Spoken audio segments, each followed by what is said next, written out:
pessoal, tudo bem com vocês? Eu sou o Anderson de Oliveira e estou aqui para apresentar para você mais um episódio do Connect Us Podcast. Hoje eu não estou sozinho, vamos ter um bate-papo muito top hoje que a gente vai estar falando.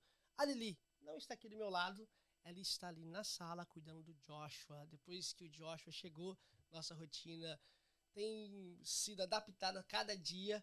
Daqui uns dias a Lili vai estar de volta, vai estar gravando, até o Joshua vai estar com a gente. Portanto, nós voltamos com tudo, temos vários episódios para esse mês agora de novembro, dezembro. Em nome de Jesus, a gente vai continuar avante nessa batalha, nessa luta. A gente está produzindo conteúdo aqui para a internet no Connect Us Podcast. O nosso propósito é conectar com você e juntos nos conectar com Deus, compartilhar a palavra de Deus através dessa plataforma aqui. E hoje nós vamos estar com um bate-papo top. Temos uma convidada especial que tem desde setembro. Eu tentei trazer ela aqui pra gente estar fazendo esse bate-papo. Prove a Deus que hoje ela está aqui, se dispôs, está com a gente. Ela, o marido dela, tivemos um bate-papo maravilhoso. Mas enfim, sem muitas delongas, eu quero apresentar para vocês a psicóloga Bárbara. E aí, tudo bem? Tudo bem, pessoal? E aí, como que vocês estão? Espero que seja um momento muito produtivo para todos nós. Um prazer estar aqui com você hoje. Um momento muito especial para mim, poder estar aqui compartilhando um pouco mais daquilo que a gente foi aprendendo aí, construindo de conhecimento ao longo dessa jornada aí. E espero que seja produtivo para todos nós. Bom, eu que agradeço, Bárbara. Muito obrigado. Vocês enfrentaram aí 2h30 de estrada para estar aqui hoje, sabe? E, poxa, ainda mais a gente que tem tem um trabalho diário, uma rotina de trabalho muito grande, que final de semana para pegar uma estrada para fazer isso é muito válido, é sofrido, porque a gente quer descansar com as nossas rotinas. Eu sou muito grato a Deus por cada pessoa que participa, que ajuda a gente a contribuir de alguma forma com esse propósito. Thank you.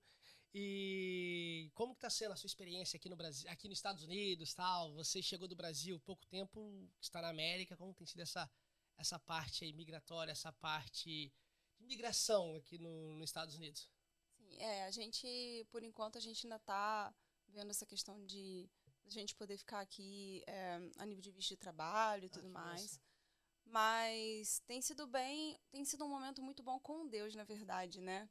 Esse tem sido um grande diferencial. Eu sinto que é uma estação diferente que a gente está vivendo com Deus nesse momento. Aqui, que existe um propósito, né, para nossa estadia aqui. Então, isso, para mim, está fazendo toda a diferença. E estou gostando muito também, uma coisa que, para mim, é muito interessante, eu acho muito... Assim, me traz um ânimo diferente e emocionante para mim, na verdade, a variação do clima. Eu acho muito lindo. Ver a primavera, o verão, o outono, tudo bem diferente. Eu sempre comento sobre isso. E cada vez que vai mudando a estação, eu fico, assim, maravilhada, contemplando essa diferença, porque para mim também isso fala muito sobre Deus, sobre a grandeza de Deus, sobre a beleza de Deus.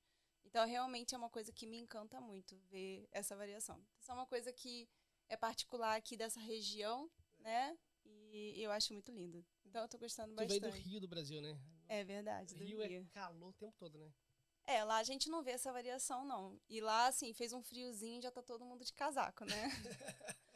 Então eu costumava falar assim, que deu um pingo de chuva, já botava uma bota, porque senão eu não ia usar bota nunca. Tinha que ter chuva pra isso. Mas lá, assim, realmente o clima é bem estável, né? Calor praticamente o ano inteiro, um mês ali mais ou menos de frio. Então é pouquíssima variação. Então ver essa diferença pra mim é algo muito bonito mesmo. Eu acho muito lindo. Poxa, Sim. que bom, que bom. E você, com essa mudança de país, tal, você teve algum choque quando chega aqui de cultura, adaptação de igreja, essa questão cultural ou não?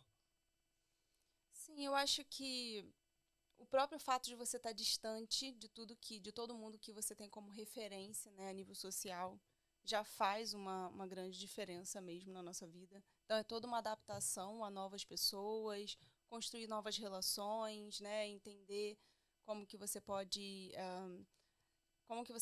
até que ponto você pode ir com as pessoas, em quem que você pode confiar, e você vai fazendo todo esse entrosamento. Eu acho que esse, na verdade, é uma das maiores dificuldades, eu penso. Para a maior parte das pessoas, eu acho que é um ponto em comum essa questão das pessoas que a gente sempre esteve junto, que a gente sempre se comunicou, que a gente tem vínculos. Então, esse distanciamento dos vínculos, eu acho que é o ponto que foi mais difícil, pra mim, mas agora tá começando a ficar um pouco mais tranquilo. Ficar mais tranquilo.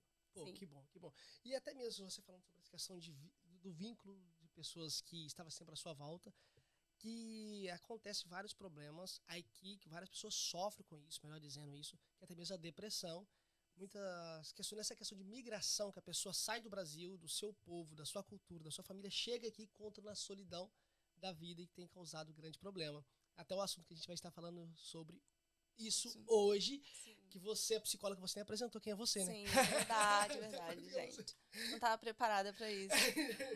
Então, eu sou psicóloga, atuo há 10 anos já lá no Brasil como psicóloga, atendendo pacientes. Também sou neuropsicóloga, então a gente tem um pouquinho dessa parte aí da neurociência, também um pouco da psicologia positiva, que é a parte da psicologia que estuda a felicidade. Então a gente vai pegando um pouco de todas essas partes aí que a ciência tem contribuído a respeito do comportamento humano e a gente vai aplicando aí na nossa vida diária e dos pacientes também, né? Entendi. Bárbara, pode falar, desculpa. Não, só esse é o background aí. Sobre toda essa questão acadêmica aí, glória a Deus que vejo pessoas qualificadas, servindo a Deus, tanto na questão ministerial, espiritual e também onde pode ajudar as pessoas cientificamente, pode ter uma vida melhor. E falando sobre a depressão, e a depressão tem cura, a possibilidade de uma pessoa que está sofrendo por depressão ser curado da depressão? Então, na psicologia, a gente não fala nem de doença, a gente não chama depressão de doença. Desculpa, sorry. E a gente também acaba não dizendo sobre cura, né? Então, a gente fala que é um transtorno e que tem tratamento. Okay. E quando essa depressão ela foi embora, digamos assim, a gente vai chamar isso de remissão. Né? Então, assim, a nível técnico, a gente precisa usar esses termos para a gente ser mais preciso na nossa comunicação. Mas, se eu estou numa depressão profunda, se eu estou sem ânimo para fazer as coisas, se eu não sinto mais prazer na vida, se eu estou num momento de desesperança, de desespero, se eu não estou encontrando, a princípio, aparentemente, saída, e a pergunta é, tem como isso ser diferente? Tem como eu viver bem? Tem como eu descobrir de novo a felicidade, ter ânimo? Sim, isso é possível. Isso é possível. Na maioria absoluta dos casos, assim. Existem casos muito, muito específicos que isso pode ser um pouco mais difícil, a gente vai ter que buscar alguns tratamentos mais específicos em alguns casos que não tem uma resposta, mas a maioria absoluta, sim, dos casos tem uma resposta boa para terapia, para o acompanhamento com medicamentos. Então, a maioria dos casos a gente consegue ter uma resolução boa, sim. Quais são os primeiros passos que vai desencadear para a pessoa a depressão? É um pouco difícil de dizer. A gente vai dizer que a depressão é multifatorial, né? Ela é causada por muitos fatores envolvidos. A gente pode ter, por exemplo, uma questão, como a gente citou aqui, né, da mudança de ambiente, de um isolamento a nível social. A gente tem tido muitos casos hoje que a gente consegue associar a depressão com um estresse prolongado, né? E esse estresse é uma coisa que é importante a gente definir, porque muitas pessoas pensam no estresse como irritação, né? Então, assim, eu estou irritado o tempo todo, então eu estou estressado, né? O estresse ele pode se manifestar como uma irritação. Mas, na verdade, na psicologia, né, a definição do estresse é o seu organismo tensionado, pronto para uma ação.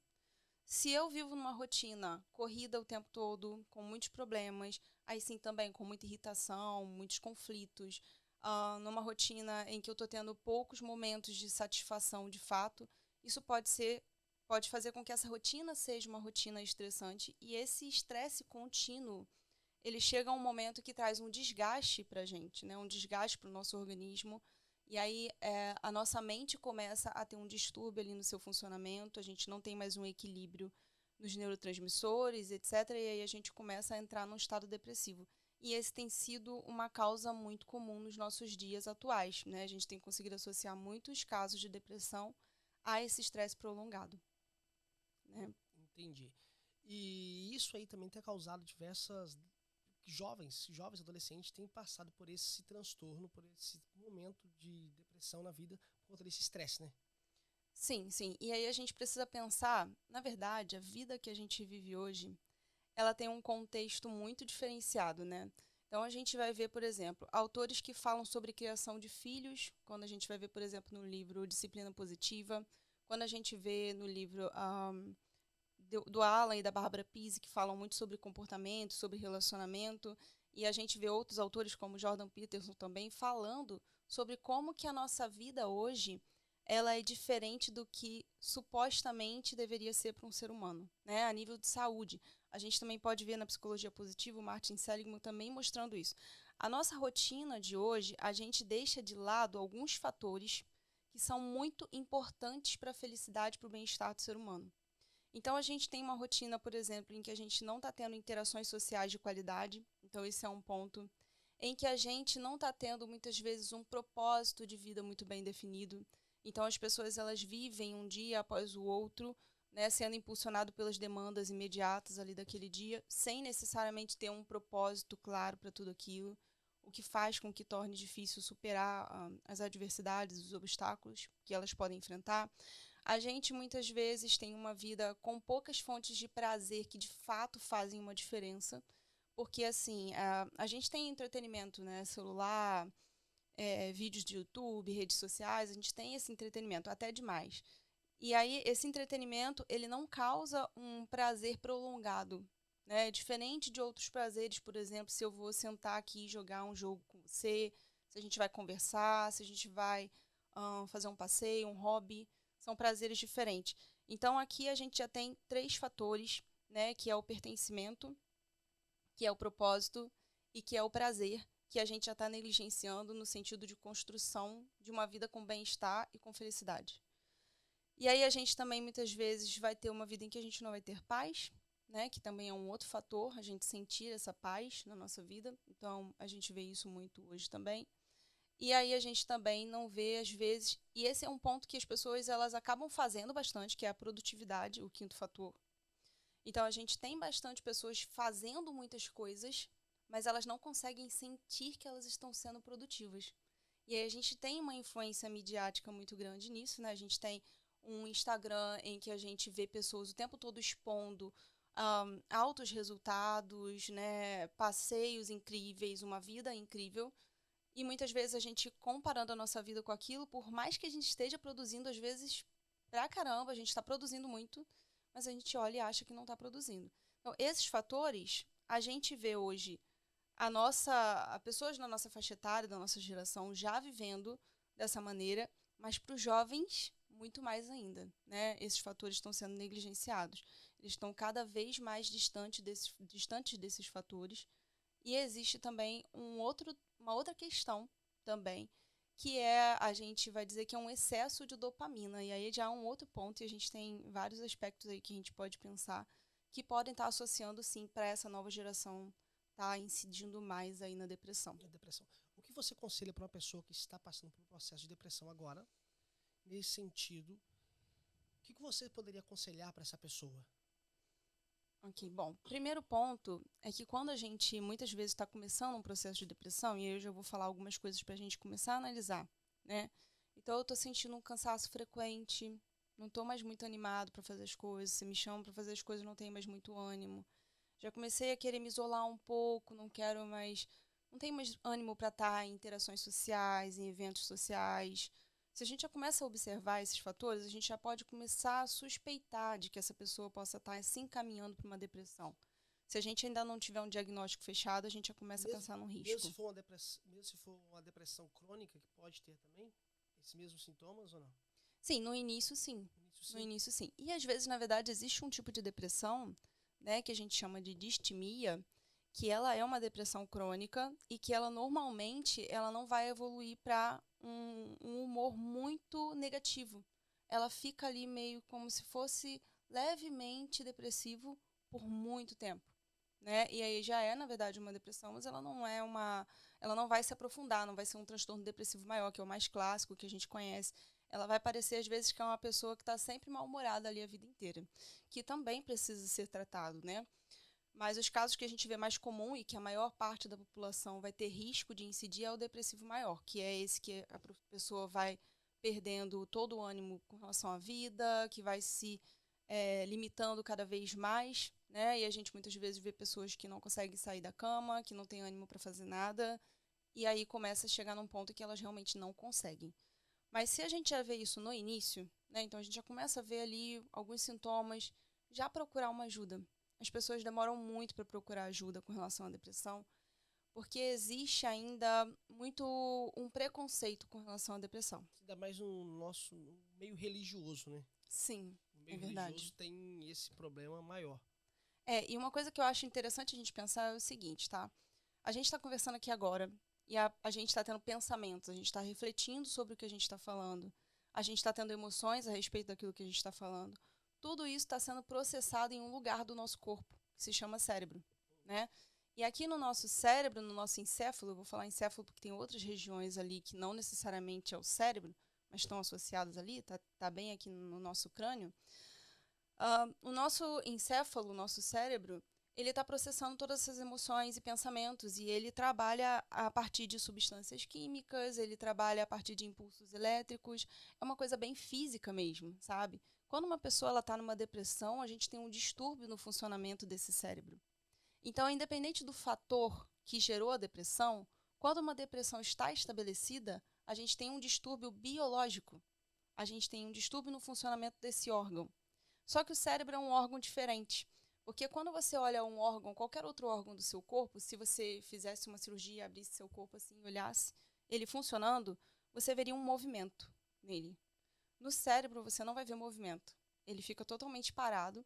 O que você consegue observar, às vezes, por uma ressonância magnética funcional, é para onde que o sangue está indo mais, que é quando a gente vê aquelas imagens, talvez você já tenha visto em algum documentário, quando eles veem aquelas imagens e tem uma área mais colorida, né, eles vão separando por cores, a área que está mais ativada. Essa ativação eles medem pela confluência sanguínea. Aonde tem mais sangue circulando é onde está ativado a área cerebral. Então, a gente tem um funcionamento biológico. Por que eu estou explicando tudo isso? É para poder tentar convencer, explicar para as pessoas que a depressão ela é biológica também, entende? Ela não é somente biológica, ela tem comportamental, um monte de questões envolvidas, mas quando ela está estabelecida, ela é biológica. Então, ela precisa de tratamento, assim como se você tem algum distúrbio no funcionamento do seu estômago, do seu fígado, do seu rim, você vai procurar um médico e você vai ter um tratamento para aquilo. Na depressão também é assim. Necessita ter esse cuidado, não ter esse tabu, esse preconceito com si próprio. Exatamente. Procura um tratamento porque você não está sendo mais um. Pelo contrário, você está sendo um ser humano que precisa ser cuidado dessa doença. Aí se torna uma doença, né? Não é um defeito, não é um defeito da pessoa, não é um fracasso da pessoa, é um adoecimento. Algumas pessoas vão estar mais suscetíveis a esse tipo de adoecimento, outras pessoas a outros tipos de adoecimento. Mas, de fato, é um adoecimento. E aí, o que acontece? Muitas pessoas, por esse preconceito, demoram muito para procurar ajuda. E a depressão é assim, se você vai perdendo a vontade de fazer as coisas, né? Porque a depressão ela faz isso, porque o que dá vontade a gente de fazer as coisas é muitas vezes uma liberação ali de dopamina, de serotonina. Se eu começo a baixar a dopamina, a baixar a serotonina, eu não vou ter mais vontade de fazer as coisas, tá? E aí, muitas vezes, a pessoa vai diminuindo essa vontade de fazer as coisas e ela não procura ajuda. E aí, o que ela faz? Ela faz menos coisas. Só que, se eu faço menos coisas, eu tenho menos liberação de serotonina e dopamina. Dopamina que faz a pessoa estar feliz, estar happy todo o tempo. Ânimo. Ânimo. Dopamina, ela tem muito essa coisa da motivação. Ela tem uma relação com prazer também, mas ela tem uma relação muito forte com a motivação, com você sentir vontade de fazer as coisas.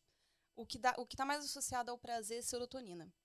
Tá? Tem outros hormônios também, mas o prazer que a gente fala mais costumeiramente, tipo felicidade, estou feliz, animado com alguma coisa, em geral está bem envolvida a serotonina, mas a dopamina também, que tem essa coisa da motivação, de querer fazer. Existe alguma técnica que você pode indicar para a pessoa que está passando por isso, por exemplo, está nessa situação, que ele pode, por mais que ele está sem vontade, sem ânimo de fazer, ele pode procurar algum meio para querer produzir isso no seu corpo? Então, isso que você falou é muito interessante. Eu falo que é um paradoxo. Eu falo que vários transtornos mentais têm um paradoxo, né? Paradoxo é uma coisa, é algo que não faz muito sentido, que é oposto, mas que funciona daquela maneira. Então, na depressão, a gente não tem vontade de fazer as coisas. Se eu não fizer as coisas, eu pioro. Se eu fizer as coisas, eu vou começando a melhorar, mesmo sem ter vontade. Forte, né? E isso é um paradoxo, porque a gente não sente vontade, mas é justamente fazer que vai fazer eu melhorar. Né? Então, se a gente está no início, por isso que eu falei da questão da busca do tratamento no início, porque no início, eu diminui um pouco ali os níveis, né, de serotonina, dopamina. Então eu vou perder um pouco do meu ânimo, mas eu ainda consigo fazer. Só que se eu não faço, eu diminuo ainda mais esses neurotransmissores. Eu diminuo mais ainda a serotonina, mais ainda a dopamina. E aí eu não faço mais, porque eu tô com menos vontade ainda. Aí eu diminuo mais ainda. E aí eu não faço. E aí chega uma hora que eu praticamente não tenho quase nada daqueles neurotransmissores ali. E aí, para eu levantar para fazer alguma coisa, é um esforço colossal. E aí, nesses casos, por exemplo, a gente precisa da ajuda medicamentosa. A gente precisa. E muitas vezes vai precisar da interferência de outras pessoas ao redor para tirar aquela pessoa ali daquele momento de inércia, que é totalmente justificável pela depressão, porque aí eu não estou também trazendo isso como uma crítica à pessoa que está nesse posicionamento. Muitas pessoas, elas vão ver a pessoa deitada ali e falam assim, mas você não tem nada. Por que você está aí? Você tem 2 pernas, 2 braços, você tem um trabalho, você tem uma família linda, e a pessoa está achando que está ajudando falando isso. Só que quando ela faz isso, muitas vezes, ela traz uma culpa muito maior para essa pessoa. Porque ela fala, caramba, realmente, eu tenho tudo isso, eu estou aqui. Por que eu estou aqui? E aí eu vou dizer, porque a gente está com um distúrbio biológico no seu cérebro e você não está tendo dopamina e serotonina o suficiente, e aí você não consegue levantar. Porque não é só o músculo que faz você levantar. Entende? Existe toda uma interação do seu organismo ali para isso acontecer. O sistema que está funcionando para... Exatamente. Então, assim, começou uma depressão, já procura ajuda, tá? Porque muitas vezes só essa movimentação não vai ser o suficiente, porque existem habilidades psicológicas, maneiras de pensar, crenças que estão envolvidas no ponto que você chegou, estilo de vida que muitas vezes precisa ser modificado, interações sociais, enfim, vários contextos da vida da pessoa. Alimentação também pode ser algo prejudicial, né? Alimentação e sono. Sono também é um fato que está afetando muitas pessoas. As pessoas estão negligenciando demais o sono, né? E o sono, ele é essencial para restabelecer o funcionamento cognitivo. Essencial. O cérebro, ele só se restabelece dormindo. Caraca. É diferente do corpo, né? Você pode deitar ali, ficar umas horinhas deitada, seu corpo está se restabelecendo. Mas o cérebro precisa do sono. O cérebro só vai se restabelecer se dormir. Se não dormir, ele vai estar todo o tempo ativo. Exatamente. Na verdade, até dormindo ele está ativo. Sim. Porém, quando a gente está dormindo, acontecem vários processos no nosso cérebro que só acontecem quando a gente está dormindo. Né? Então, a gente vai transformar as memórias de curto prazo em memórias de longo prazo. Então, a gente vai fixar conhecimento enquanto a gente está dormindo. Então, você dormindo, você aprende. Exatamente. A gente fixa o conhecimento.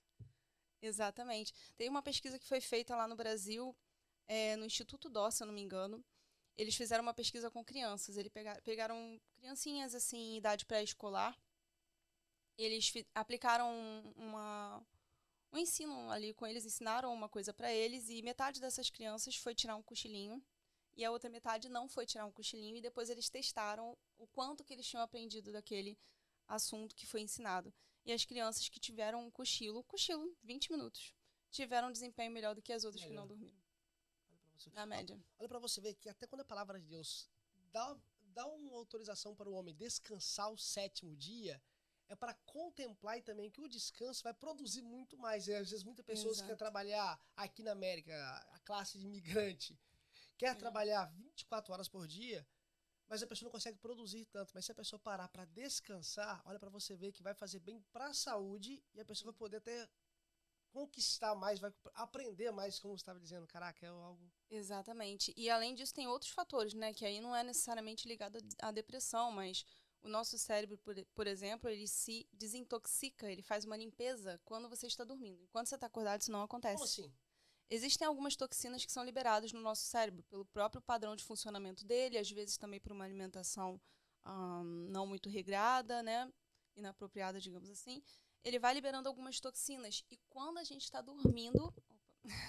Quando a gente está dormindo, esse cérebro ele vai fazendo essa limpeza e vai eliminando essas toxinas. Quando a gente tem um longo tempo, né, de sono inadequado, a gente vai tendo um acúmulo dessas toxinas e algumas dessas toxinas já foram, por exemplo, associadas a doenças como Alzheimer e outros tipos de demência. Então, a gente pode pensar que a privação de sono pode ser um fator significativo para uma pessoa desenvolver um Alzheimer, por exemplo. E aí também a depressão. Se você pensar também no diagnóstico dos transtornos mentais, ansiedade, depressão, todos eles vão normalmente ter um distúrbio no sono. O sono vai ser uma das coisas primeiras afetadas quando a gente pensa num transtorno mental. Verdade. Então, tem muita associação com o sono. Então, o sono é um fator muito importante. A alimentação também, sem sombra de dúvidas. E aí, a gente tem muitos fatores associados à alimentação. Aí, a gente volta de novo para aquele ponto que eu falei, né? A gente está pensando aqui agora, conversando aqui agora, mas tudo isso está sendo processado pelo nosso cérebro. E o nosso cérebro tem células, assim como nossa pele, como qualquer outra parte do nosso corpo. Então, ele precisa de uma nutrição adequada para ele funcionar bem. Então, se a gente tem uma nutrição inadequada, e aí vale todos aqueles conceitos de alimentação que a gente já sempre ouve, né? De diminuir açúcar, não comer tantos carboidratos simples, né? Que são farinhas brancas, comer uma alimentação mais natural, vegetais.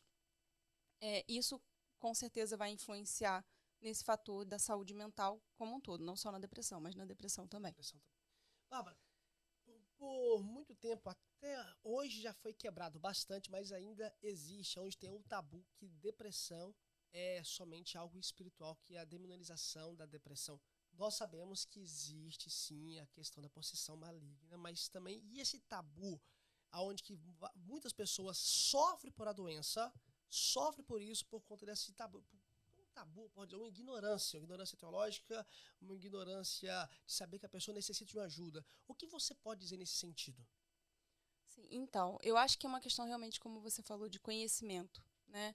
A gente precisa abrir a nossa mente para a gente poder encontrar a verdade, né? E quando eu digo a verdade, estou falando a verdade sobre qualquer assunto. E eu estou falando isso para pessoas que são religiosas, né? No sentido geral da palavra religioso, não no sentido negativo, Sim, não. sim. Muitas vezes a gente, para defender uma crença, né, a gente se fecha para enxergar a realidade. Mas a verdade, ela não vai negar a verdade, né? Então, se o que eu creio é a verdade, as outras coisas que estão sendo comprovadas não vão negar aquilo. Então, assim, o fato da depressão ter um fator biológico não significa dizer que necessariamente não tem um fator espiritual, entende? Eu não posso entrar muito nesse campo espiritual como psicóloga, né? Na verdade, eu não posso entrar nesse campo espiritual como psicóloga, mas a gente não vai negar que possa existir um fator espiritual. Mas eu posso afirmar que existe um fator biológico. Então, se existe um fator biológico, então, assim, as pessoas vão no médico tratar outras coisas, né? Elas vão no médico para tratar, como a gente falou, um problema de coração, um problema de fígado, uma virose. Elas vão no médico para tratar isso. Da mesma maneira, vamos ao médico para tratar da depressão também. Por uma das coisas, até mesmo um pastor, um conselheiro e um terapeuta, um psicólogo, trabalham junto na comunidade de fé. Perfeito. Trabalha junto. Foi até uma das coisas que, no meu seminário, no semestre de aconselhamento pastoral, foi muito tratado a questão de depressão e até onde, como pastor, como conselheiro, podemos tratar, cuidar da pessoa e quando podemos transferir essa pessoa e direcionar para um trabalho científico, um trabalho profissional nessa área.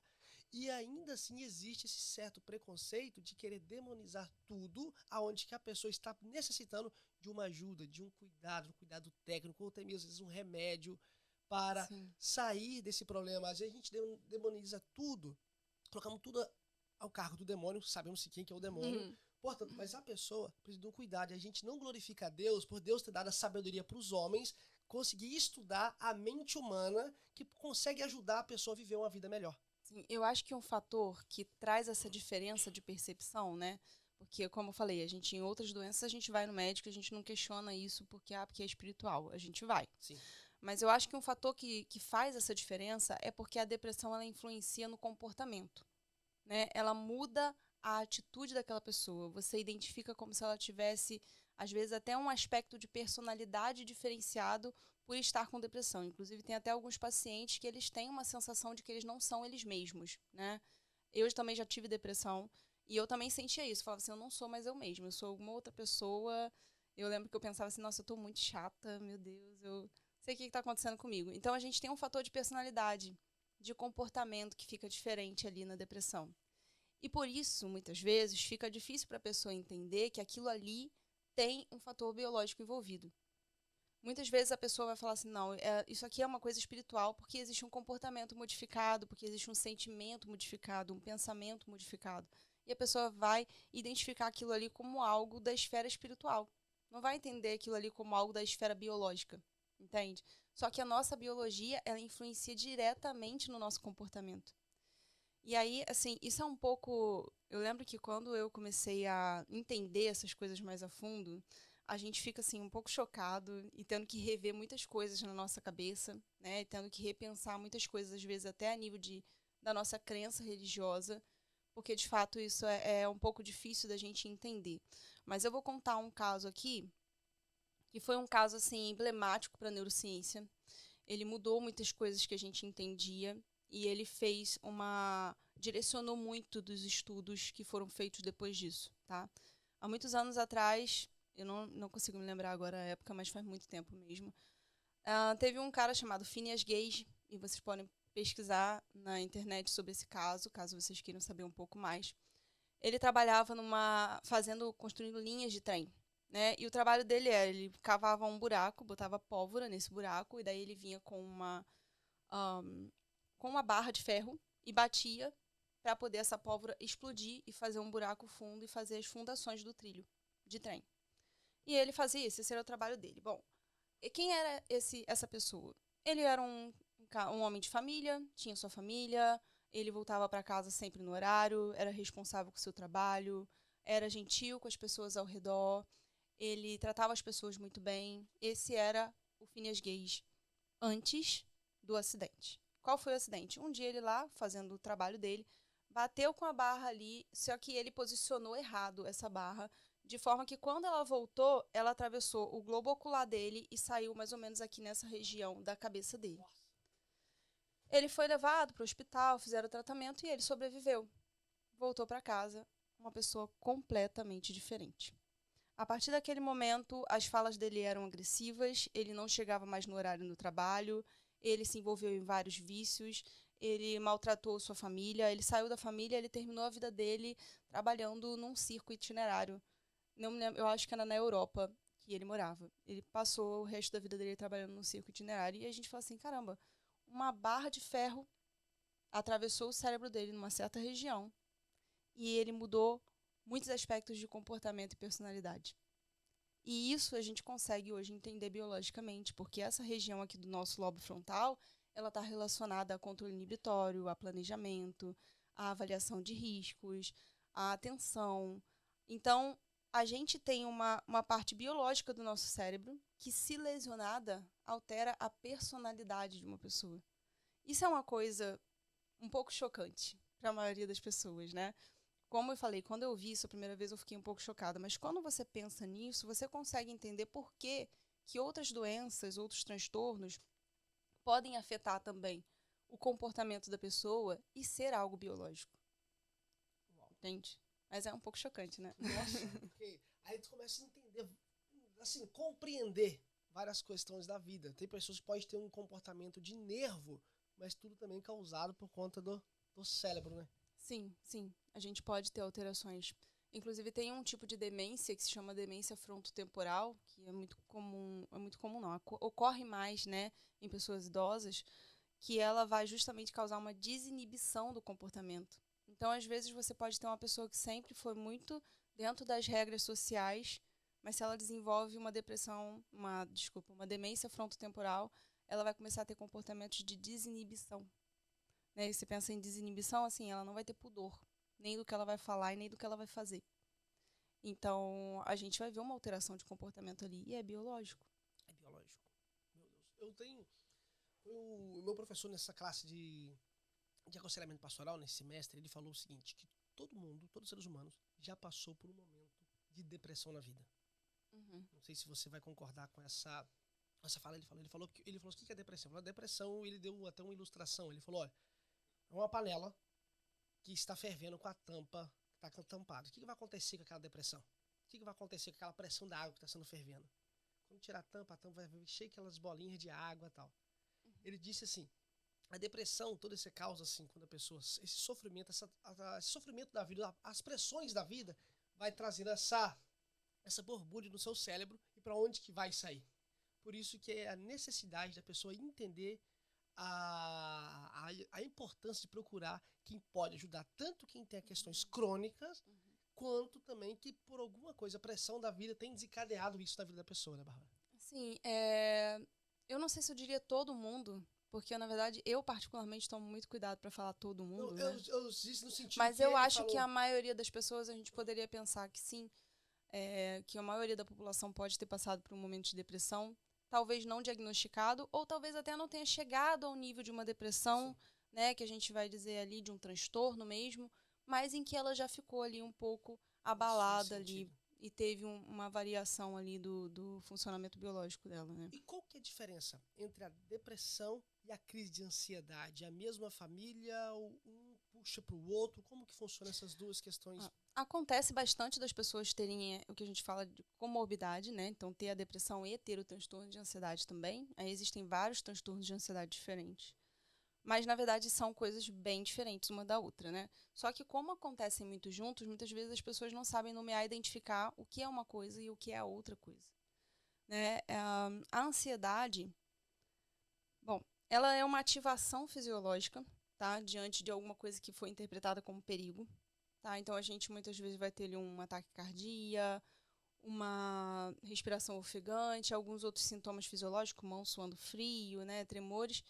E a gente vai ter muitas vezes também associados emocionalmente uma angústia, né?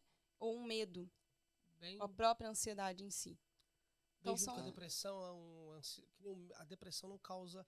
A depressão já não causa medo, né? A depressão causa mais a pessoa querer se isolar. A depressão, a gente pode dizer que ela está mais associada a sentimentos de culpa, tristeza, desânimo, frustração. São sentimentos que a gente pode associar mais a uma depressão. Não quer dizer que numa depressão a pessoa não possa ter os outros Sim. sentimentos O também. ataque de pânico, ele vem acontecendo por conta da depressão ou ataque de pânico? A ansiedade, a crise de ansiedade, transtorno de ansiedade? Então, quando a gente está numa depressão, a gente já começa a ficar um Não pouco sei se mais faz sentido isso suscetível. aí. Então, é porque, como eu falei, acontece muito junto, né? É muito comum as pessoas terem depressão e transtorno de ansiedade. Mas, na verdade, assim, a nível cerebral e comportamental são coisas completamente diferentes. Entendi. Só que quando eu estou numa depressão, eu posso ficar um pouco mais suscetível para um transtorno de ansiedade também. Porque eu já diminuí ali os neurotransmissores do prazer. Então, para eu sentir uma angústia, para eu sentir uma ansiedade, fica mais um passinho mais próximo, sabe? Mas, assim, biologicamente é muito diferente. Então, na ansiedade, a gente, como eu falei, a gente vai ter essa ativação fisiológica e a gente vai ter esse medo. Eu estou falando de uma maneira genérica, porque cada tipo de transtorno de ansiedade tem uma particularidade na maneira como a pessoa sente e o que inicia aquilo ali. Mas falando, por exemplo, de transtorno de pânico. O transtorno de pânico, ele pode acontecer de várias maneiras, mas eu vou te falar uma maneira que muitas pessoas talvez não se deem conta que ele acontece, tá? Em alguma situação, eu tive uma ansiedade, mas eu prestei atenção no que eu estava sentindo, tá? Então eu estou aqui agora e comecei a ter uma ansiedade, só que por algum motivo eu parei para prestar atenção no que eu estava sentindo. E aí, de repente, eu reparei que meu coração estava acelerado, que minha respiração estava faltando. E eu imaginei que isso poderia causar um risco para a minha vida, que pode ser um ataque cardíaco, que poderia ser uma insuficiência respiratória, que poderia ser um Covid, né? Então, muitas vezes, na pandemia, muitas pessoas podem ter desenvolvido ali um transtorno de pânico por pensarem que estavam com Covid. Então, às vezes, teve uma ansiedade, ou até assim, às vezes nem teve uma ansiedade, às vezes subi uma escada. Aí fiquei um pouquinho ofegante, só que aí o Covid vem na minha cabeça. Eu falo, meu Deus, será que essa falta de ar que eu tô aqui agora é por causa de um Covid? Será que eu tô doente e eu não tô sabendo? Será que eu posso morrer? E aí vem todos esses pensamentos e eles começam a intensificar essa reação, porque eles estão aumentando a tua ansiedade. Então, o seu coração bate mais forte ainda, você fica ainda mais ofegante, com menos ainda capacidade, assim, uma sensação de falta de ar maior. E aí você vai apresentando outros sintomas, às vezes um desconforto abdominal, às vezes você vai apresentar tremores, suor frio e uma angústia crescente. E cada vez que o sintoma vai piorando, a pessoa vai pensando mais ainda que ela pode estar tendo um ataque cardíaco, que ela pode estar com Covid, que ela pode estar com M coisas, e aí ela vai chegar num ponto tão intenso de ansiedade que a gente vai chamar de crise de pânico, né? E aí, se essa pessoa teve essa crise de pânico e ela começa a ter medo de ter crises de pânico, ela vai começar a cada vez que ela sentir uma pequena ativação emocional, uma ativação fisiológica, né, como essa questão do coração ou da falta de ar. Então, cada vez que ela sentir uma ativação assim, ela vai começar a se questionar se ela vai passar mal de novo, se ela vai sentir aquilo de novo se é Covid, de novo se é... E esses pensamentos vão de novo intensificar a ansiedade, ela vai começando a ter crises de pânico com frequência, e a gente vai dizer que essa pessoa está num transtorno de pânico. Porque essas crises de pânico já estão ali durante um certo período e estão acontecendo com frequência. E normalmente aí a gente, até no diagnóstico, está escrito assim lá no DSM, sem motivo aparente. Porque aqui fora a gente não percebe muitas vezes, né? O motivo da crise. Entendi. E essas crises podem acontecer quando a pessoa está em ambiente fechado? Sim, então, na cabeça dessa pessoa, ela vai associar, tá? Nosso cérebro ele faz associação entre situações, estímulos. Estímulos é o quê? O que eu posso cheirar, o que eu posso ver, o que eu posso sentir a nível tátil e o que eu posso ouvir. O nosso cérebro ele vai associar esses estímulos com a emoção que eu estou sentindo, tá? Então, se eu estou ali sentindo, se eu tive uma crise de pânico aqui, nesse lugar, então, provavelmente, na próxima vez que eu estiver chegando perto desse lugar, o meu cérebro vai começar a associar aquela memória e vai começar a ativar aquela reação, tá? Só que aí o que acontece muitas vezes? Quando a pessoa percebe a ativação, ela foge. Ela sai, ela fala, não posso ir lá porque eu vou passar mal, não vou lá, eu vou passar mal, não vou lá. Aí ela sai. E aí, de novo, ela tenta ir, sente de novo a ativação e foge. E o que acontece? Ela começa a ter uma fobia, tô botando entre aspas aqui, porque não seria um termo técnico, tá? Mas só pra gente entender. Ela começa a ter uma fobia daquele lugar. Aí acontece isso num lugar fechado. Aí ela vai e sai, vamos supor que aconteceu aqui, agora sair, porque eu tô sentindo falta de ar, preciso respirar, preciso sair daqui, a pessoa interpreta como se fosse o lugar, sai para respirar. Só que isso se caracteriza como uma fuga, tá? E no nosso cérebro, toda vez que a gente foge de alguma coisa, ele marca aquilo ali assim, ó, isso aqui é perigoso. E aí, toda vez que a gente pensar ou se aproximar daquilo que ele marcou como perigoso, ele vai ativar uma reação de ansiedade. E aí, então, começa a ativar a reação de ansiedade para lugares diferentes. Então, eu tive aqui, aí eu não venho mais aqui. Aí, eu tive uma crise de ansiedade no elevador, não posso mais andar de elevador. E aí, eu começo a não conseguir mais ir para diversos lugares. E aí, a gente vem com outro transtorno que anda muito junto com o transtorno de pânico, que a gente chama de agorafobia. Agorafobia é justamente isso. Eu não consigo frequentar a maioria dos lugares porque eu acredito que se eu for lá eu vou ter uma crise de pânico. E assim, de fato, quando a gente desenvolveu a agorafobia, você provavelmente vai ter mesmo uma crise de pânico naqueles lugares.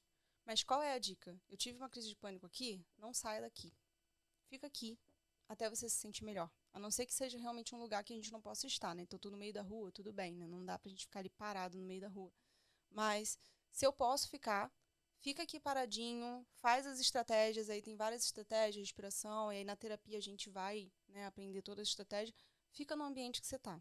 Porque aí você não vai piorar o seu transtorno de pânico e você não vai desenvolver a agorafobia. Entende? Mas se a gente faz a fuga, se a gente sai do ambiente, é pior. Aí a gente normalmente vai intensificar. E a pessoa, se você aconselharia uma pessoa retornar para esse ambiente ou não?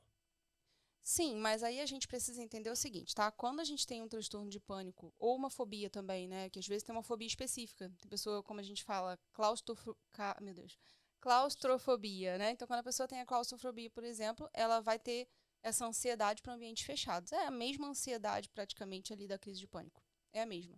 Só que o que acontece? Quando a gente chega num nível muito alto disso, tá? Já tá aqui no meu cérebro associado, programado para uma ansiedade de um nível muito alto, então, vai ser importante que eu faça esse retorno gradualmente, tá? Porque eu não posso, de um dia para o outro, jogar a pessoa ali no meio daquilo que ela tem mais medo.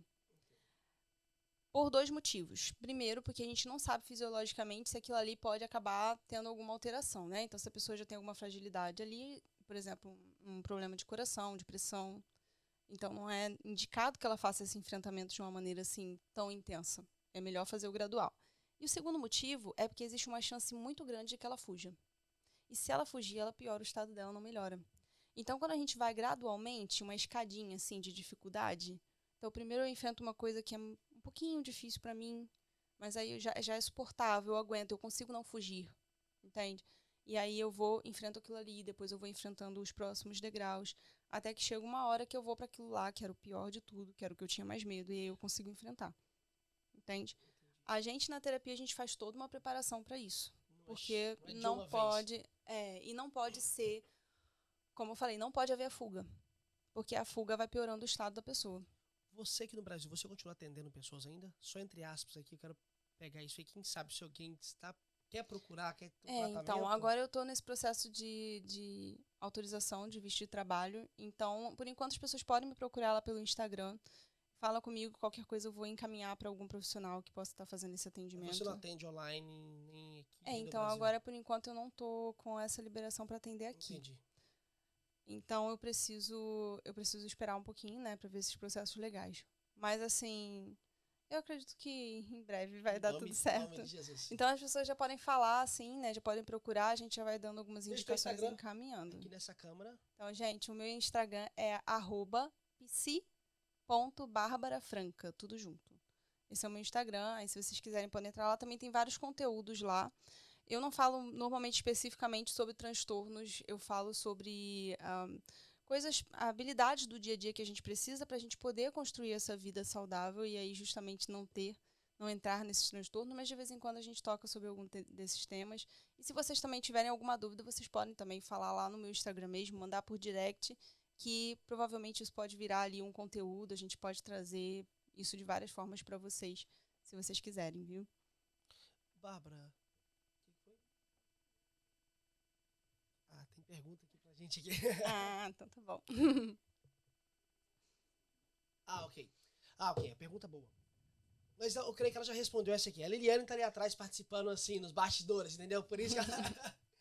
Por exemplo, a Liliane sofreu uma vez no cinema, estava no cinema, o jovem estava muito cansada, assim, exausta, e ela ficou com uma fobia muito grande, eu creio que até a fobia é a palavra no cinema, que ela estava com medo de entrar uma pessoa armada no cinema.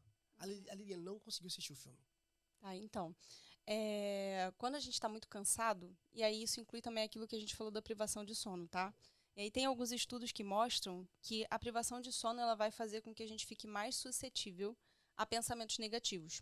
A palavras, por exemplo, até de irritabilidade também, palavras mais grosseiras, por exemplo, e a pensamentos mais catastróficos, né? Que a gente chama assim na psicologia cognitiva. Isso é muito bom, hein? O cansaço traz para você palavras grosseiras. E você está sendo aquela pessoa bruta, ignorante, desenvolvido por conta do cansaço. Exatamente. Caraca. E nesse estudo que fizeram, que foi comprovado isso, quando as pessoas eram perguntadas, assim, grupo que dormiu, grupo que não dormiu. E teve mais um grupo, mas eu não vou entrar nessa especificidade aqui agora. Mas quando as pessoas eram questionadas, como que você tá? Tô bem. Tá se sentindo bem? Tá pensando bem? Tá tudo bem. Todo mundo respondeu que estava tudo bem.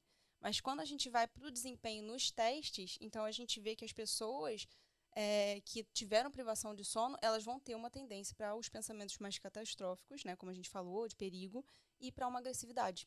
Escolhia palavras mais agressivas, cenas mais agressivas. O cérebro selecionava, tá, por causa da privação de sono.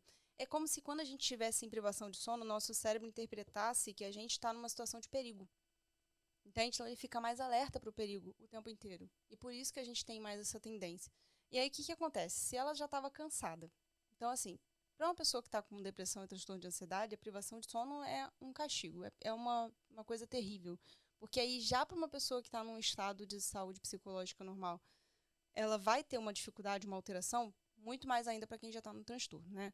Mas então o que pode ter acontecido com ela, provavelmente? Ela entrou no cinema, já estava cansada, em algum momento ali esse pensamento veio na cabeça dela, porque aquilo que eu falei, já está mais propenso.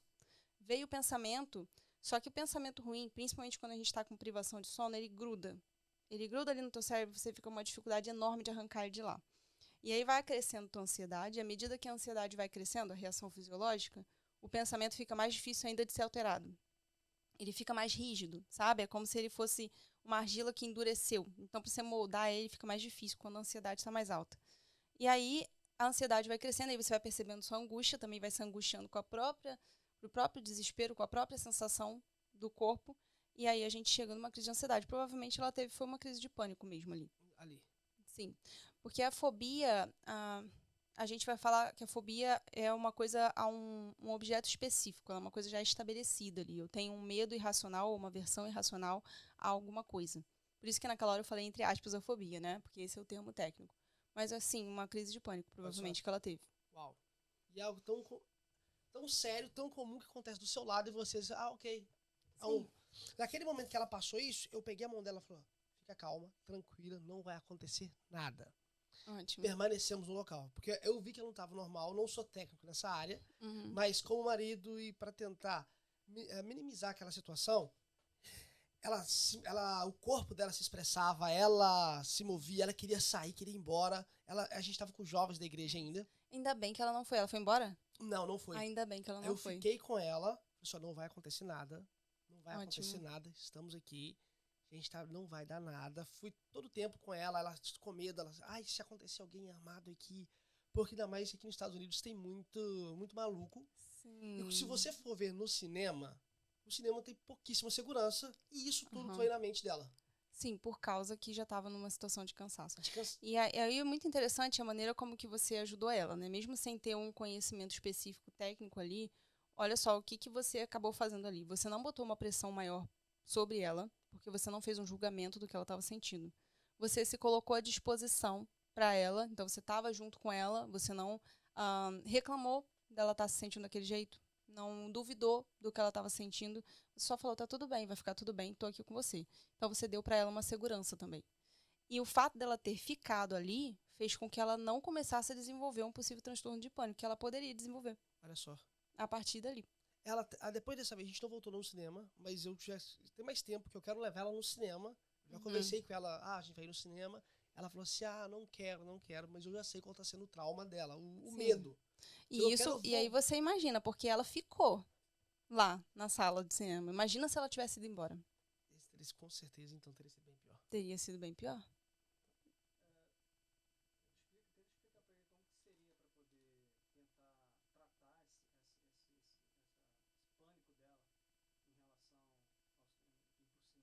Quem está falando que é o marido da Bárbara.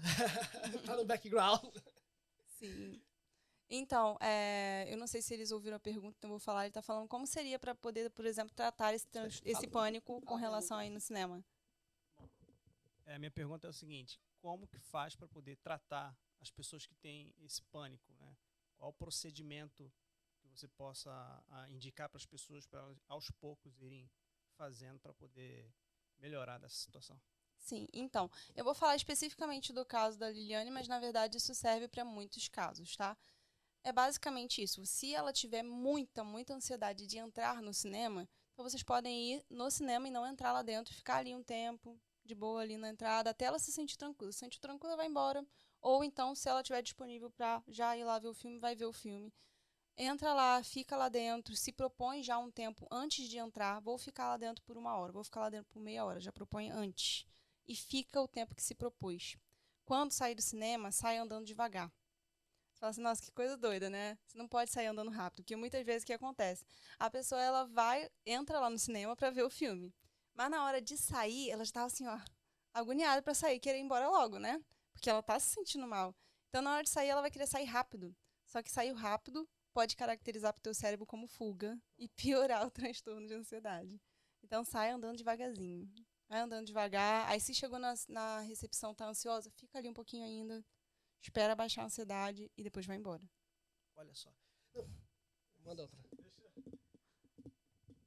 Deixa eu só fazer um comentário. Eu fiz essa pergunta porque eu trabalho com adestramento de cães lá no Brasil. Eu fazia adestramento de cães. Então, o procedimento, você fez essa pergunta, o procedimento para eu poder tentar tirar também um certo trauma de um animal é praticamente o mesmo.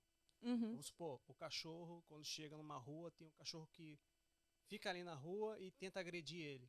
Aí o que eu faço? Eu vou fazendo um procedimento de ir aos poucos, e tirando, botando e tirando, se aproximando do animal e tirando, para o animal que está traumatizado deixar de ter aquele trauma. Então, assim, seria exatamente, praticamente isso. O mesmo processo, né? O mesmo processo, exatamente. Sim, e é porque, na verdade, a gente está falando aí de psicologia comportamental e neurociência, né? E o animal, ele também tem comportamento e cérebro. Então, vai funcionar nele também. Nesse caso, a gente está falando de uma coisa completamente comportamental.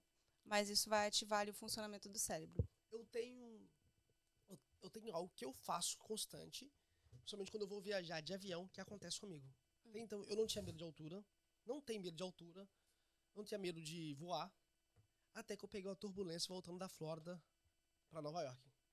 Quando eu peguei uma turbulência que para mim foi a pior. Foi terrível. Depois que eu peguei essa turbulência, eu não tinha medo de montanha-russa. Eu amava montanha-russa. eu não consegui subir nenhuma montanha-russa nunca mais depois que isso aconteceu. Eu tenho vontade. aquilo- Eu olho, eu falo assim, não vou. Quando eu entro dentro do avião, é um negócio muito doido. Se eu comprar uma passagem de avião agora, a minha mente já começa a ficar pensando naquele voo, se vai dar tudo certo. Eu entro no avião pra viajar, eu não falo, eu não expresso, mas eu fico assim, dentro de mim, vai dar tudo certo, não vai acontecer nada, é normal, é seguro. Eu começo a já falar comigo mesmo, assim, na minha mente, trabalhando isso comigo, porque é uma luta. Mas isso trouxe pra mim um bloqueio muito grande. Um bloqueio muito grande. De avião, eu vou porque eu tenho que viajar. A montanha-russa, eu não consegui mais a montanha-russa. Assim, é porque o nosso cérebro, aquilo que a gente falou, né? Associa estímulos. Não só estímulos, tá? Ele associa também conceitos, tá? Então, o conceito de altura. Então, você estava ali, você sabia que você estava numa altura e que o perigo maior para você ali era a altitude. Porque a gente no avião, a gente tem um fator a mais, né? Porque você não tem para onde correr. Sim. No carro, você pode parar e sair correndo do carro, no ônibus, o que for. Mas no avião, não tem para onde correr. Você não tem nenhum controle mesmo da situação. E aí, você associou o conceito de altura a perigo. Então, agora, quando você pensa na montanha-russa e que você vai estar de novo numa altura, sem controle mais uma vez, então você ativa ali no teu cérebro essa reação de perigo. E aí, assim, o princípio é o mesmo princípio da Liliane. Você pode pegar uma montanha-russa, assim, de criança, aí você vai primeiro, aí depois você vai uma um pouquinho mais perigosa. Cara, depois que isso aconteceu, eu nunca mais fui na montanha-russa. Você vai no parque, vai até a fila, fica um tempo na fila, sai, vai fazer outra coisa. Depois você volta para a montanha-russa, vai até mais próximo do que seria para poder entrar no parquinho. Depois fica um tempinho ali só olhando, fica vendo. Até baixar a ansiedade. Baixar a ansiedade dali, abaixou? Ele tá sai. falando assim. Depois você volta. Será que não? Talvez não tenha saído. Cadê o microfone próximo de você? Esse aqui? Não, atrás. Isso aí é perto do avião. É que tá no Que cobertinho tá com o coberto. paninho. Isso. Uhum. Isso. O cabo tá aqui debaixo, Thiago. Aqui embaixo tem cabo, vai ver. Não, talvez nem precisa. Pede pra Bárbara só resumir o que seria pra... Pode pegar aí, fica tranquilo, que é podcast. É. Tem bastante tempo. Cabo tá aqui embaixo. Como assim?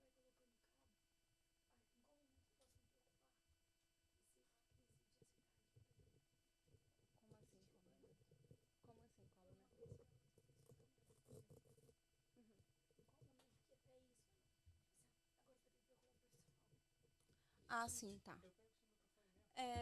Então, eu vou ir respondendo aqui então a pergunta que a Liliane fez aqui.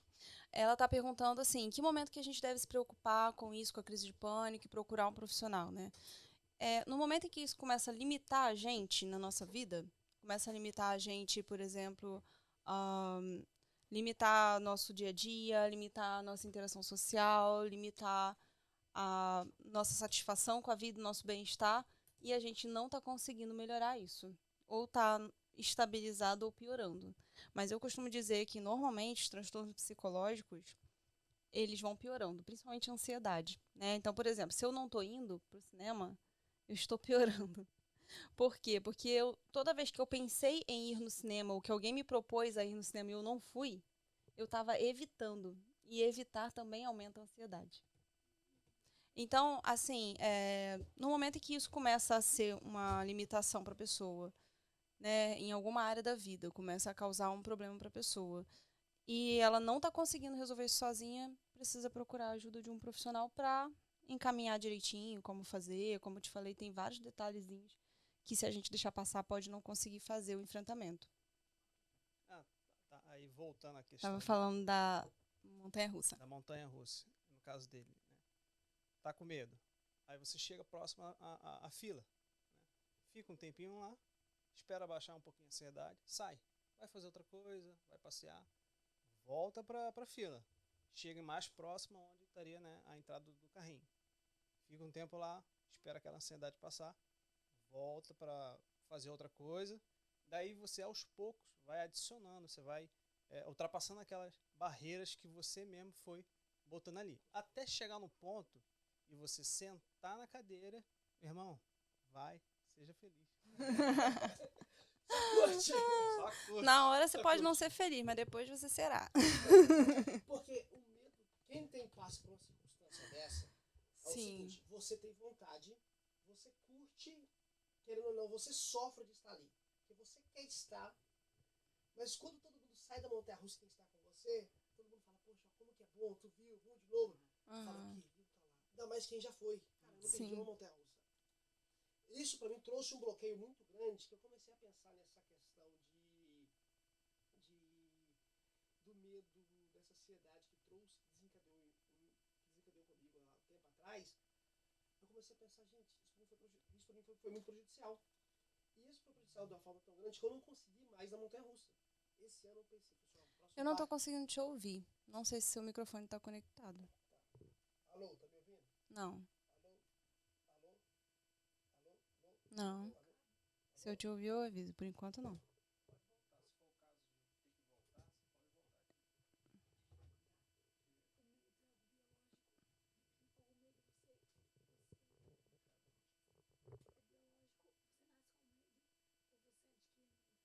Ótima pergunta. Já é pra ir falando? Pode chamar pra responder. Posso ir falando? Tá. Então, a Liliane estava perguntando aqui se o medo ele é uma coisa biológica, se a gente já nasce com esse medo, ou se ele é algo adquirido.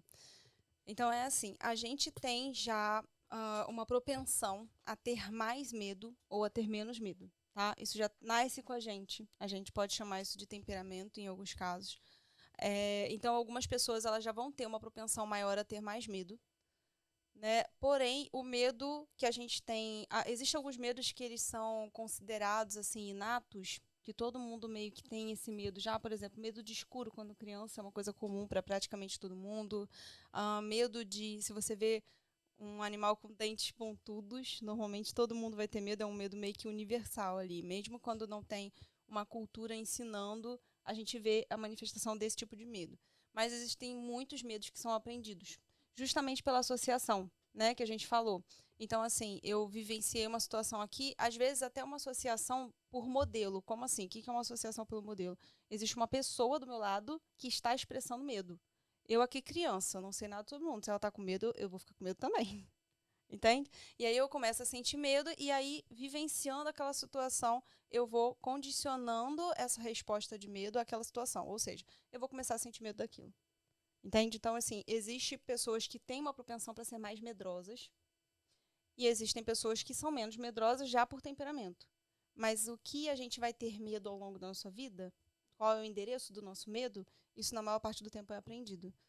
Você está falando aí na questão de absorver o medo dos outros sem entender. Um exemplo claro é da barata. Verdade. A barata é um exemplo claro de que se você está vendo ali as pessoas, né, a sociedade, o mundo inteiro, você vê desenho, ou seja, Sim. o mundo inteiro tendo um certo medo de barata. E a criança vai ser já no automático, já vendo. O medo da barata. O medo de barata é uma fobia socialmente aceita, né? Ninguém nem trata fobia de barata, porque Será todo que é um mundo medo ou acha que será tem que é que um ter. nojo? Então, é porque a fobia, né? O termo para fobia é medo ou aversão irracional a alguma coisa. Olha só. Então, o nojo também está incluído. Pode ser nojo. Pode ser nojo. Então, mas aí depende da pessoa. Por exemplo, se eu fui exposta como criança, tá? A uma mãe ou um pai que fazia assim pra barata, isso é cara de nojo, não é cara de medo. Então, eu vou desenvolver uma fobia por nojo. Mas se eu fui exposta, ai meu Deus, aí já é medo mesmo. Aí eu vou desenvolver uma fobia por medo. Mas o medo e a fobia o medo e o nojo são fobias. Assim, quando é irracional, né, claro. Olha, a gente já tá 1 hora de conversa ali. Sim, isso que... Pega o microfone. Não, é melhor pra entender. Pega o microfone.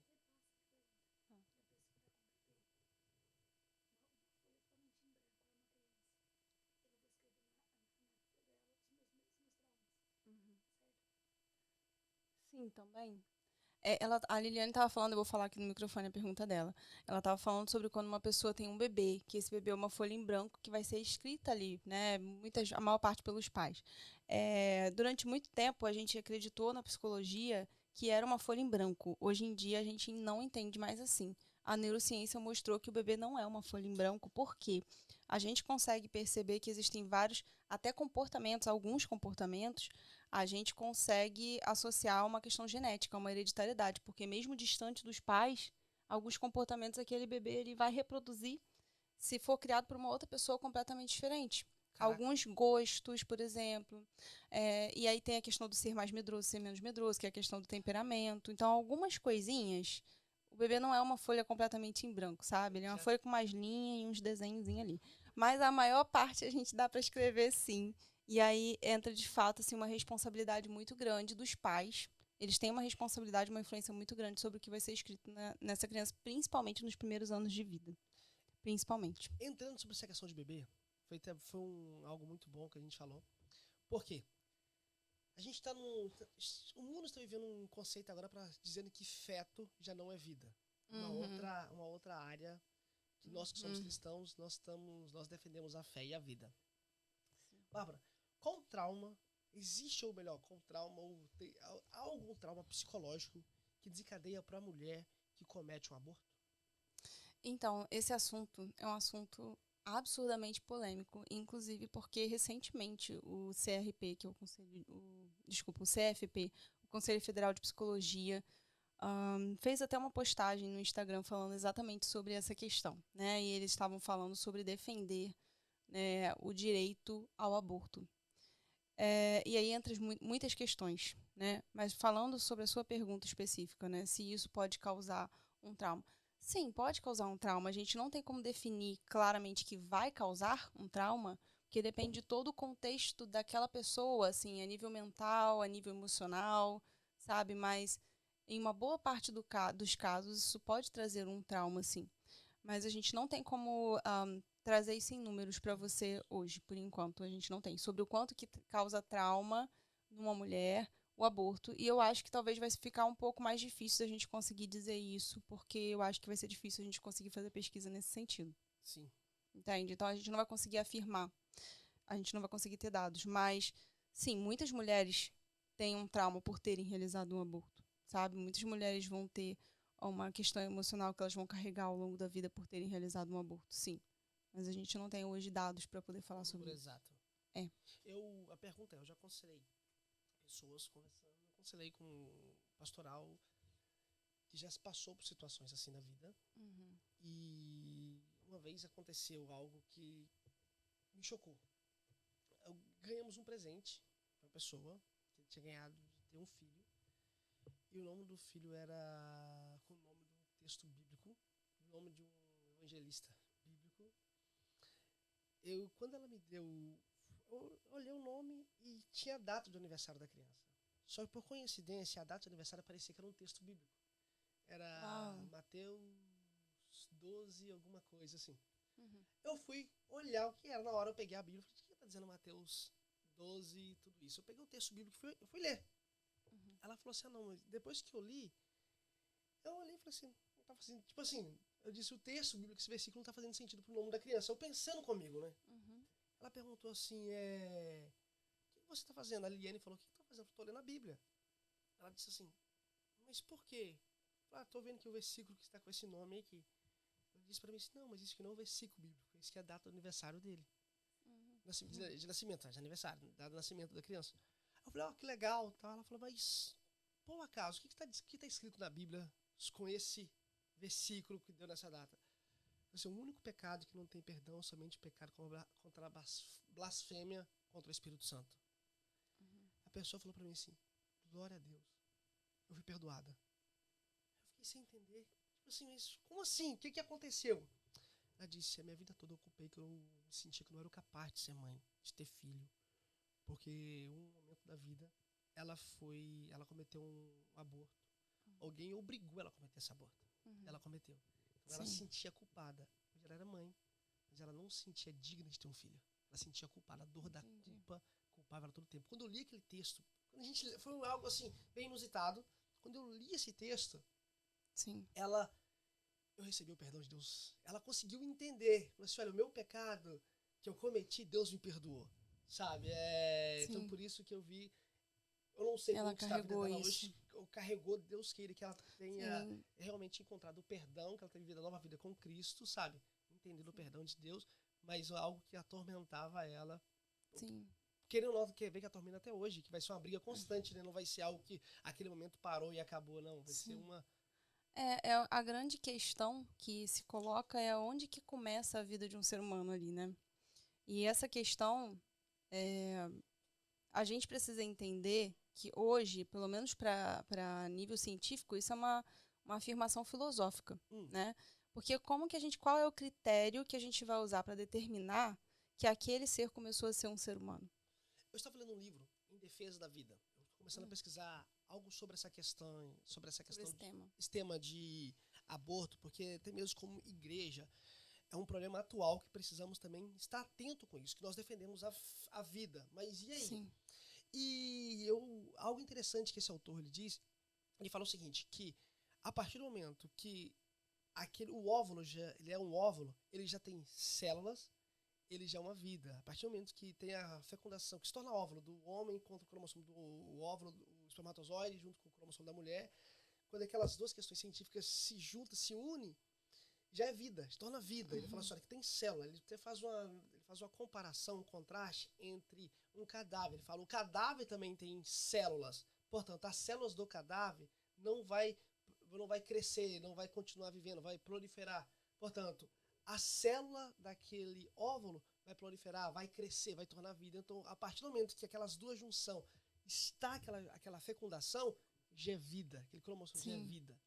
Então, eu acho que, assim, a gente falando a nível científico, como eu estava falando, eles têm uma dificuldade muito grande para poder estabelecer que horas que aquilo ali vai ser um ser humano ou não vai, né? Então, muita gente fala que é na hora que se forma o tubo neural, que é a primeira estrutura ali que vai começar a se tornar um cérebro depois, futuramente.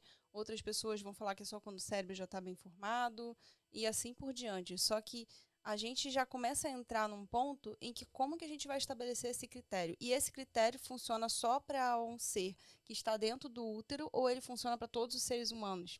Porque aí se a gente tem, de repente, alguma outra patologia, né, na vida adulta desse ser humano, o ser humano já nasceu, mas tem uma patologia, então como que a gente vai determinar que esse ser humano é ser humano? Vou dar um exemplo, tá? Para você entender o que eu estou querendo dizer. Não tem cérebro ainda, então não é um ser humano. E se uma pessoa nasce com uma doença em que ela praticamente não tem o seu cérebro? Então ela não vai ser considerada um ser humano?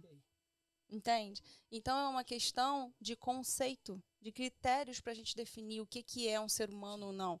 E quem é que vai ter autoridade para poder definir esses critérios? Então esse é um ponto muito complicado, porque assim, aí a gente como psicólogo, a gente tem um código de ética para seguir, né, como profissionais. E quando a gente vê uma pessoa em situação de risco de vida, né, não só ela, ou colocando em risco a vida de outras pessoas, a gente tem um procedimento que a gente precisa adotar diante dessa situação. Só que se o aborto não é considerado, se a pessoa, o feto, né, na barriga da mãe não é considerado um ser humano, então a gente não vai poder considerar em risco, então a gente não vai poder adotar o mesmo procedimento que a gente adotaria se a mãe quisesse matar uma criança de 2 anos, por exemplo. Então, é muito complicado isso, né? Então, muitas pessoas alegam, mas essa criança, a mãe vai ter vários transtornos mentais porque nasceu, porque ela não tem condições de criar, ou porque ela teve uma série de questões envolvidas antes, né? Como a gente tem casos de abuso, e de forma nenhuma a gente vai dizer que o abuso não é uma coisa significativa, que a gente não está levando isso em consideração, né? Mas quando a gente pensa no depois, se a gente pensa assim, uma mãe que fala assim, não, mas essa criança aqui, meu filho de 2 anos, tá me causando um grande problema, eu tô muito mal emocionalmente, eu não consigo criar essa criança, mas dá para ela para adoção, eu também ia ficar em depressão, eu não consigo, então eu vou matar meu filho de 2 anos. A gente não poderia aceitar isso. Claro, jamais. Não poderia. Mas então o que a gente faz quando uma mãe diz que vai causar todos esses mesmos problemas, mas o bebê ainda está dentro do útero? E aí, quando a gente impõe, né, socialmente, por critérios filosóficos, por que eu estou dizendo que são critérios filosóficos? Porque a ciência não vai poder dizer que é a vida ou não é a vida. A ciência não tem como dizer isso, que é humano ou não é humano ainda. Porque se a gente começa a dizer que depois que fecundou o óvulo não é humano ainda, se eu digo isso, aí depois para dizer quando que é, fica muito complicado. Qual o critério que eu vou usar, entende? E aí, se a ciência não diz isso, e uma mãe chega, por exemplo, para a gente como psicólogo e diz, eu quero fazer um aborto, a gente simplesmente não pode fazer absolutamente nada. Né? Se a ciência diz que não é um problema, teoricamente, dentro da psicologia, esse seria o procedimento para o psicólogo. Então, assim, existem muitos profissionais, eu acho que os profissionais da saúde vão ficar numa situação muito mais complicada com esse tipo de posicionamento que está sendo colocado, por exemplo, pelo Conselho de Psicologia, mas por outros conselhos também, porque eles vão colocar a gente na parede para a gente agir como se aquela vida dentro do útero não fosse um ser humano. Entende? E eles vão colocar a gente na parede. E isso vai colocar muitos psicólogos numa situação muito complicada, sabe? Porque aí, de novo, vou repetir mais uma vez, são conceitos filosóficos. Como que você vai definir? Me diz qual é o critério. Onde é que estão os critérios para definir que é um ser humano ou que não é um ser humano? Entende?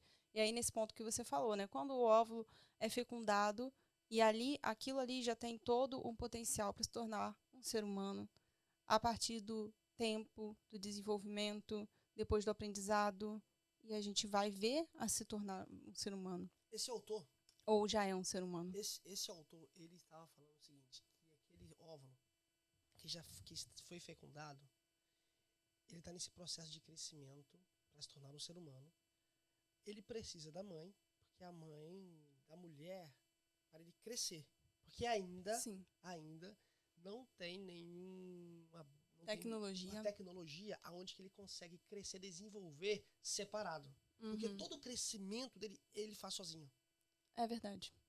É verdade. Todo crescimento... Tá tudo já no código genético daquela primeira célula ali que foi conectado. Todo crescimento... Para onde que vai... Você pensa numa loucura dessa, para onde que vai... O nosso corpo, ele tem milhares, talvez milhões, é porque eu não me lembro o número, de células diferentes.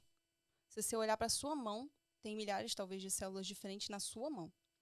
E cada uma, a célula, ela começa tudo igual, aí ela desenvolve até um momento tudo igual e ela começa a se diferenciar. Ela começa a se reproduzir de um jeito específico, para ela já ser um protótipo do que vai ser uma célula cerebral, do que vai ser uma célula estomacal e por aí vai.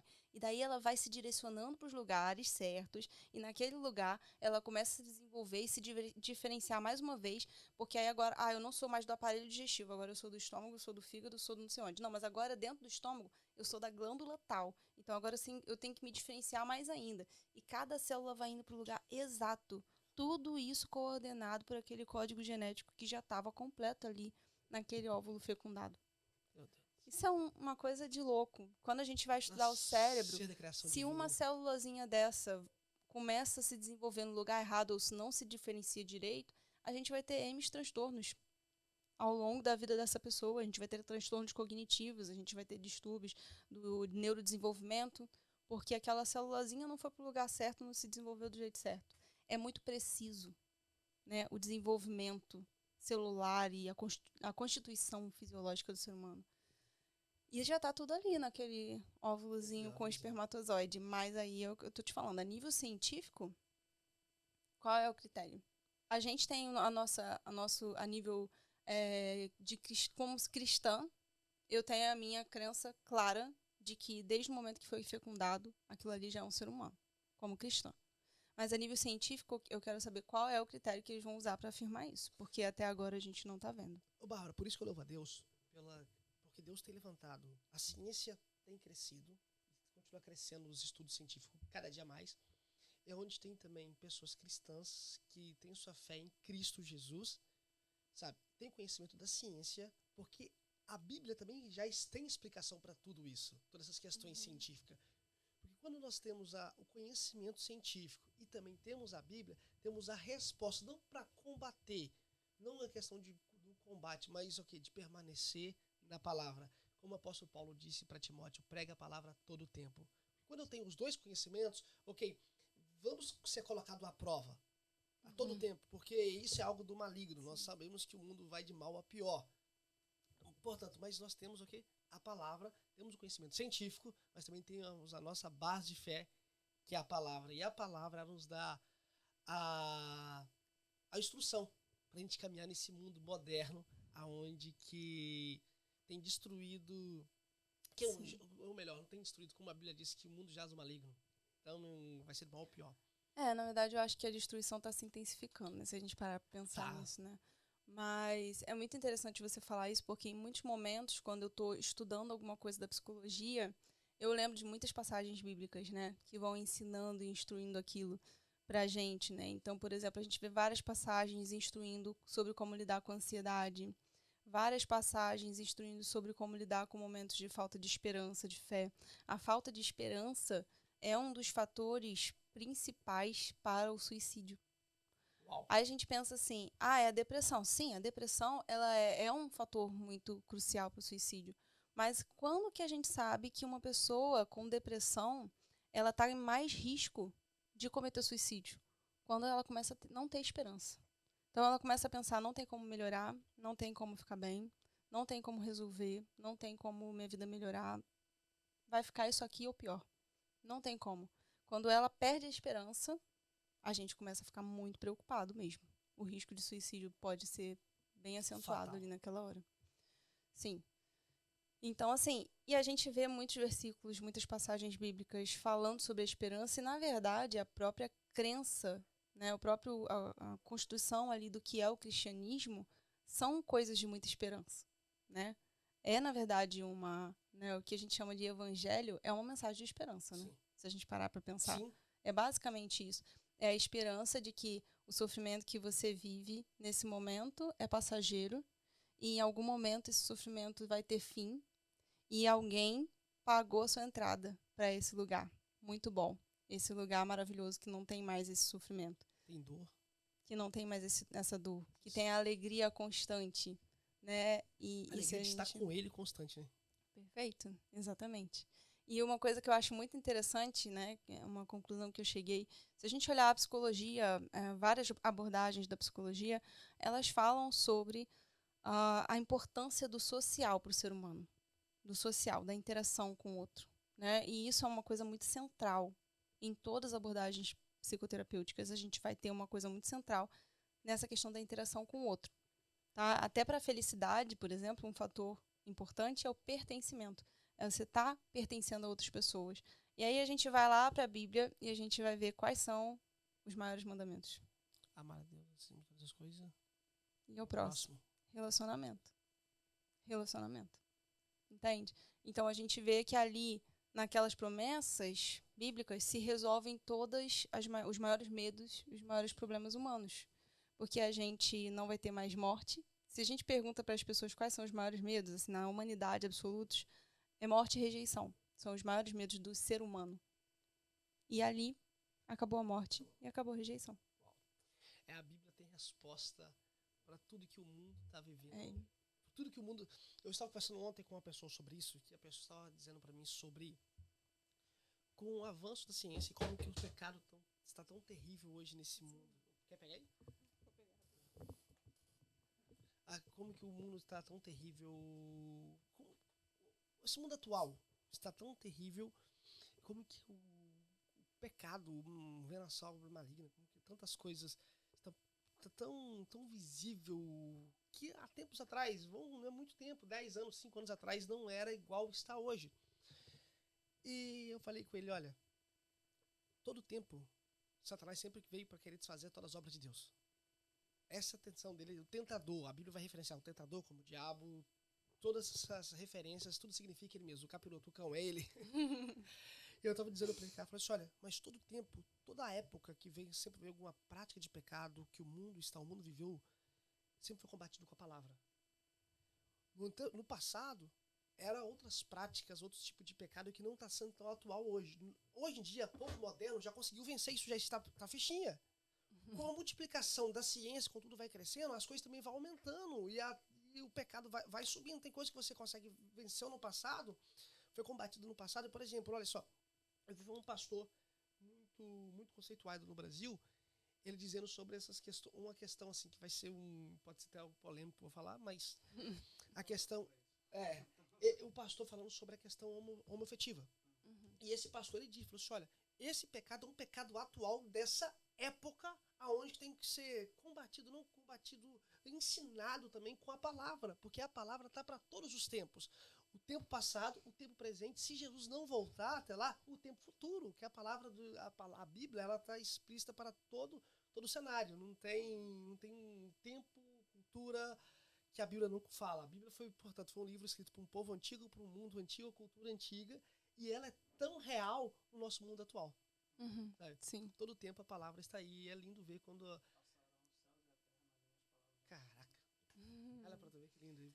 Sim, é verdade. Na verdade, como eu tinha começado aqui, né, logo no começo da nossa conversa, eu falei sobre como que a humanidade hoje está vivendo de uma maneira muito diferente do que deveria ser, né?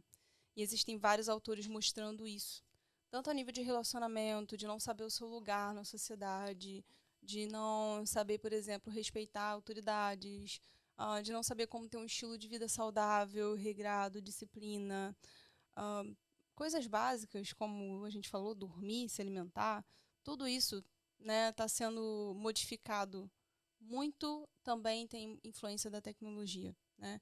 Mas a gente consegue, através até desses livros mesmo, que eu até citei no começo, então a gente tem alguns livros do Alan e da Bárbara Pise, a gente tem o livro Psicologia Positiva, se eu não me engano, a autora Jane Austen, tem o 12 Regras para a Vida, do Jordan Peterson, tem o livro Em Busca de Sentido, do Viktor Frankl. São alguns livros que vão mostrar para a gente muito como várias tradições culturais ao longo da humanidade, né, que foram deixadas de lado porque pareciam não ter sentido, hoje a gente consegue perceber que elas tinham sentido, que elas estão fazendo falta. Entende? Então, essas construções, por exemplo, da própria Bíblia, esses conceitos bíblicos, conceitos que foram trazidos ali ao longo de toda a humanidade, seguindo, construindo a sociedade dentro de um certo padrão, e que muitas pessoas foram tirando porque falaram que era meramente religião, que era meramente uma tentativa de controle social, e elas foram colocando de lado todos esses princípios, ou a maioria deles, e a gente hoje consegue perceber o quanto que esses princípios eram importantes, porque a gente consegue ver o efeito da ausência deles. Quando eles estavam lá, parecia que não tinha efeito nenhum, porque eles estavam lá, atuando. Mas no momento que sai, a gente percebe a ausência. Eu vou dar um exemplo de uma questão de princípios. Princípio de autoridade, né? Então, se a gente pensar numa sociedade mais antiga, a gente tinha a mulher vendo como autoridade o marido, e esse marido, ele via como autoridade outras pessoas, por exemplo, o chefe dele, ou o líder religioso, o líder comunitário. Ele se submetia àquelas regras que eram colocadas, aquela esposa se submetia a regras colocadas pelo marido. Então, para uma criança aprender a obedecer, era algo muito natural. Ela olhava, todo mundo obedecia a alguém. Entende? Então, para ela, tá bom, tem que obedecer. Normal, todo mundo obedece. Faz parte da vida. Mas hoje em dia a gente vê uma subversão. Nessa geração agora, por exemplo, se você vai estudar psicologia organizacional, você vai ver que você não pode ter uma liderança autoritária hoje, com a geração de hoje. Não funciona. Você não consegue produtividade com eles, porque eles não conseguem ver essa organização vertical de responsabilidade. Para eles, quer dizer, de autoridade. A autoridade para eles é uma coisa horizontal, é uma coisa compartilhada. Então, para eles é muito difícil entender uma autoridade que só dita as regras. Claro, eu não estou defendendo o autoritarismo, entende? Eu estou querendo dizer que, às vezes, a sociedade tentando resolver alguns problemas, como, por exemplo, o autoritarismo, ela acabou tirando também a autoridade. Sim. Ela foi longe demais. E em muitos aspectos a gente vê isso. A nível familiar, a nível de respeito, a nível de relações sociais. Quer ver um outro exemplo que eu vou te dar? Como que você recebe bem uma pessoa na sua casa? Antigamente, existia uma regra social para isso, uma regra de etiqueta. Então, você sabia que para receber alguém bem na sua casa, o que você diria, como você ia cumprimentar, se você ia chamar para sentar na mesa ou no sofá, se você ia dar um copo de água, ou se você ia oferecer um suco, já tinha um código construído socialmente. O código já estava pronto, Só que hoje em dia, como que você faz para receber uma pessoa bem? Aí tem gente que acha que não, para mim receber bem... Eu tentei. Não, para mim, eu achei maravilhosa a recepção aqui. Você tá entendendo, Liane? Não, eu achei maravilhosa, né, amor? Foi top demais. Tirei foto, postei lá para minhas amigas. Não posso comer, né, gente? Mas eu fiquei grata pelo que foi feito e já postei foto como se eu pudesse comer. Comi com os olhos. Mas então... E aí, assim, hoje em dia a gente não tem esse parâmetro. Como você chega e cumprimenta uma pessoa para começar uma amizade? Você não sabe exatamente qual é o jeito de aceitar. Você desenvolveu a tua estratégia. Mas a gente não tem mais isso, claro. Entende? Quer ver só uma dificuldade que hoje em dia tem tido bastante? Começar relacionamentos, namoros. Como começar relacionamentos. Porque as coisas foram desconstruídas de uma tal maneira que ninguém mais sabe qual é o código, você tá entendendo? O código ficou confuso. Porque a comunicação humana não é só verbal, não é só o que se fala. Hoje em dia tá mais fácil pra comunicação, pra um relacionamento, assim, entre jovens. Hoje em dia, eles começam através da rede social. É, exatamente. É mais fácil através da rede social do que o Exatamente. contato fácil, Tem mais pessoalmente. intimidade pelas redes sociais. Isso. Mas, assim, o que a Bárbara estava falando aqui, eu acho que ela está falando da dificuldade do relacionamento. Sim. Eu já logo tô passando, a gente está passando por esse momento, relacionamento de amizade. Sim. Porque tá mais difícil, entendeu? A Sim. internet, ela veio para facilitar, mas no âmbito da internet. Sim. Mas no âmbito pessoal, no físico, Sim. tá mais difícil. Mas Ela eu distancia. penso que o que atrapalhou também essa questão do código que eu tô falando, é como se a sociedade ela tivesse um código implícito de comunicação, um código implícito, que não estava dito, que não estava escrito em lugar nenhum, mas todo mundo sabia esse código e ia passando de pai para filho, as Sim. tradições sociais ali. Então, a gente já sabia, como eu falei, né, como receber alguém, como começar. Ah, se a pessoa te olhou assim, se te deu esse presente, significa isso. Se te deu aquele presente, significa aquilo outro. Hoje em dia, porque foi desconstruído muitas coisas, por N fatores, porque pessoas se sentiam muitas vezes oprimidas por isso, e eu não estou dizendo que algumas coisas não poderiam ser opressoras, mas eu digo que a gente foi para um ponto totalmente oposto em que não existe mais padrão nenhum. E aí, como que faz? Então, na internet, eles já começaram a desenvolver os códigos dele lá da internet para poder se aproximar um pouco. Mas ainda é confuso, porque está em constante alteração esses códigos aí deles de relacionamento. E aí fica, não, porque isso não pode, porque isso não é correto socialmente, porque, enfim. Porque mesmo assim na internet não supre isso aqui. O Sim. humano. Eu acho que a Não, internet não supre mesmo. Não supre. A internet não supre isso. É verdade. Até a nível psicológico não tem o mesmo efeito. Assim. Uma vez que você estava até falando em relação à internet, dar essa distância, de chegar no ponto que as pessoas já não conseguem mais identificar o seu olhar, assim, de que não está gostando, Sim. de afetividade.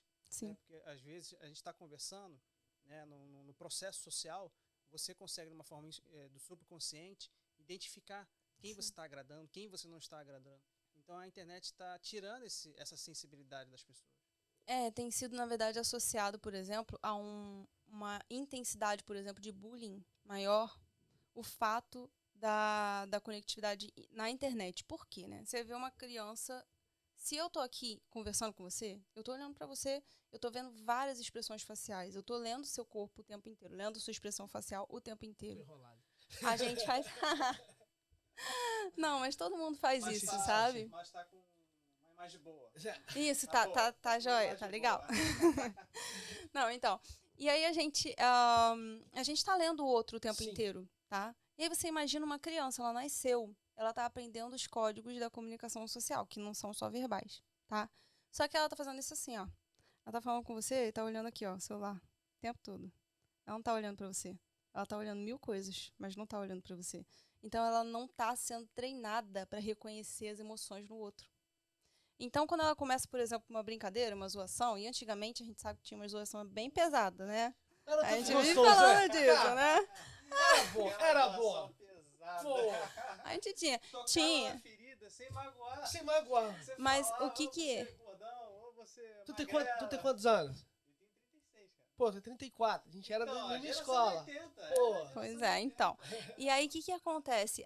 Mas antigamente, a gente não ficava o tempo todo aqui, ó, né, olhando pro celular. A gente estava olhando no olho da outra pessoa. Apelido. Quando o sofrimento começava a se intensificar, era mais fácil da gente perceber, porque a gente estava olhando no olho daquela pessoa, porque a gente cresceu olhando no olho das outras pessoas e vendo as expressões e aprendendo a identificar isso, entende? Nossa interação está ali o tempo todo. Outra coisa também, o nosso reforçamento, nossa alegria, num pequeno momento de tédio, era olhar para o outro e fazer uma piada, não era olhar um rios de Instagram. Então a gente estava totalmente voltado aqui, ó, para esse contato. Então isso fazia com que a gente tivesse uma percepção, né, das emoções do outro, das expressões corporais, faciais do outro, que a gente lesse essa comunicação não verbal com muito mais facilidade. Então hoje em dia a gente pega uma criança que está o tempo todo aqui, tirando muitos outros problemas, falando só desse aqui, ela não vai identificar com clareza essa emoção da outra pessoa. Então, ela vai, muitas vezes, demorar para perceber que o sofrimento daquela criança ali que está sofrendo a ofensa é um sofrimento muito intenso. Por isso que é tão um problema a pessoa dar a criança muito nova tela, né? Sim, na verdade, o quanto mais puder evitar, melhor. Quanto mais mesmo, assim, ó, evita muito, muito. Quanto que é seguro? Não se sabe. O quanto é seguro e quando é seguro expor uma criança à internet telas? Não se sabe. Não se sabe até quando é seguro. E a gente só vai saber daqui a alguns anos, né? Porque isso começou agora. Então a gente vai ver essa geração se desenvolver, crescer, a gente vai ver os problemas que isso vai gerar. Aí a gente vai tentar consertar na próxima geração. Não espera a próxima geração, a gente já conserta agora com seu filho, já começa a limitar isso. Assim, tela é o mínimo possível. Você manda a criança sair do celular, ela fala assim pra você: mãe, o que eu faço? Me diz aí alguma coisa pra fazer pra eu brincar. Se você é mãe ou pai e você já tirou o celular do seu filho, vocês sabem que ele fala isso. Seus filhos sempre perguntam isso. O que eu faço? Pergunta. Tem quantos anos sua filha? 12. Aí já chega e já pergunta. O que eu faço? Use a sua criatividade. Crie, pense. As crianças não sabem brincar como brincavam antigamente. E isso também acaba fazendo com que o cérebro se desenvolva de uma maneira ruim. E aí está acontecendo uma coisa que ninguém esperou que aconteceria. Existe, a nível de estudo de inteligência, a gente sabe que a cada geração aumentava um ponto de inteligência. Tá? Então, a humanidade, nos últimos anos, ela estava ficando cada vez mais inteligente. Só que agora começou a cair. Caraca. Agora, porque a gente, para montar um teste de inteligência, né, a gente avalia assim, milhares de pessoas para poder a gente ter uma média da população e saber medir o quanto que é uma inteligência mediana, o quanto que é uma inteligência acima da média, superior, genialidade ou uma deficiência intelectual. Então, a gente precisa fazer uma média com uma população grande, né? E aí, fazendo essa média, à medida que vai se renovando esse teste, eles iam vendo isso, que estava crescendo. E agora, nas últimas medições, está diminuindo. Péssimo. Péssimo. Porque esse cérebro não está tendo a oportunidade de se desenvolver. Não tá pensando. O cérebro dentro da barriga da mãe, o nosso organismo ele libera uma substância que faz ele se desenvolver sozinho. Dentro da barriga da mãe tem uma substância que vai desenvolver esse cérebro. Quando o bebê nasce, essa substância para de ser liberada. O que vai desenvolver esse cérebro? São os estímulos. E se a gente não tem estimulação, se eu estou o dia inteiro aqui, ó, no celular... Pra gente faz mal. Eu trabalho muito com o telefone. Tem dia que eu recebo mais de 50 ligações. Muita ligação, chego em casa, telefone. Me faz mal. Tem dia que eu só quero pegar e desligar o telefone. O negócio é tão viciante. Por quê? O Joshua. Se eu tô com o Joshua na mão, no colo, carregando ele, ele pode estar chorando, inquieto. Eu liguei o telefone, vou fazer alguma coisa. A criança está fazendo 3 meses hoje. Ele olha pro telefone, fica vidrado, o olho fica assim no telefone e não pisca. Eu já tiro o telefone, coloco ele assim, que a gente quer tentar o máximo de não dar ele telefone, nem televisão. Pra assistir televisão com ele, a gente coloca ele virado, pra ele não ter contato com tela. A gente estamos nessa missão. É uma missão. Hoje de manhã eu acordei, tive que resolver um problema no computador do trabalho. Eu deixei o computador do lado. A primeira coisa que eu fiz, eu peguei o computador, fui tentar resolver ele comigo no colo. Direto foi pro computador. Eu não pude resolver o problema porque ele estava comigo. Sim. Porque ele é criança, tem 3 meses, ele não sabe o que é, eu não sei o que vai acontecer. Aí minha mente, depois já acostuma com isso, já pra tirar lá na frente vai ser difícil, então é melhor eu também já me policiar também, até mesmo pra mim. E a gente precisa pensar também, lembra aquilo que a gente falou, né? A criança, ela aprende muito pelo modelo, né? E é complicado porque a criança muitas vezes está vendo os adultos todos o tempo inteiro no celular. Então, assim, se a gente quer trazer uma cultura para a criança de não ficar no celular, a gente também vai precisar se policiar nisso. Eu preciso chegar em casa, falei com ele, preciso chegar em casa, desligar meu telefone, acabou. Sim. Eu preciso chegar em casa, desligou o telefone. Ó, vamos pensar aqui na criança que se desenvolvendo, tá? A criança se desenvolve, ela tem muitos neurônios chamados neurônios espelho, tá? Isso é uma coisa... Adulto também tem, mas a criança tem um número, sim, exorbitante, muitíssimo maior do que o número de neurônios espelhos no adulto. Para que são esses neurônios? Para espelhar, né? Para copiar o comportamento do adulto, das pessoas que estão ao redor. Porque é assim que ela vai aprender a ser um ser humano, né? Já foram encontrados crianças que cresceram no meio de animais e o comportamento delas é igualzinho dos animais. Porque o animal, ele tem uma programação. Quando ele nasce, ele já tem meio que uma programação. Se você pegar um cachorro e criar ele longe de todos os outros cachorros, ele vai agir igual o cachorro. Ele pode ter uma coisinha ou outra diferente. Mas ele vai.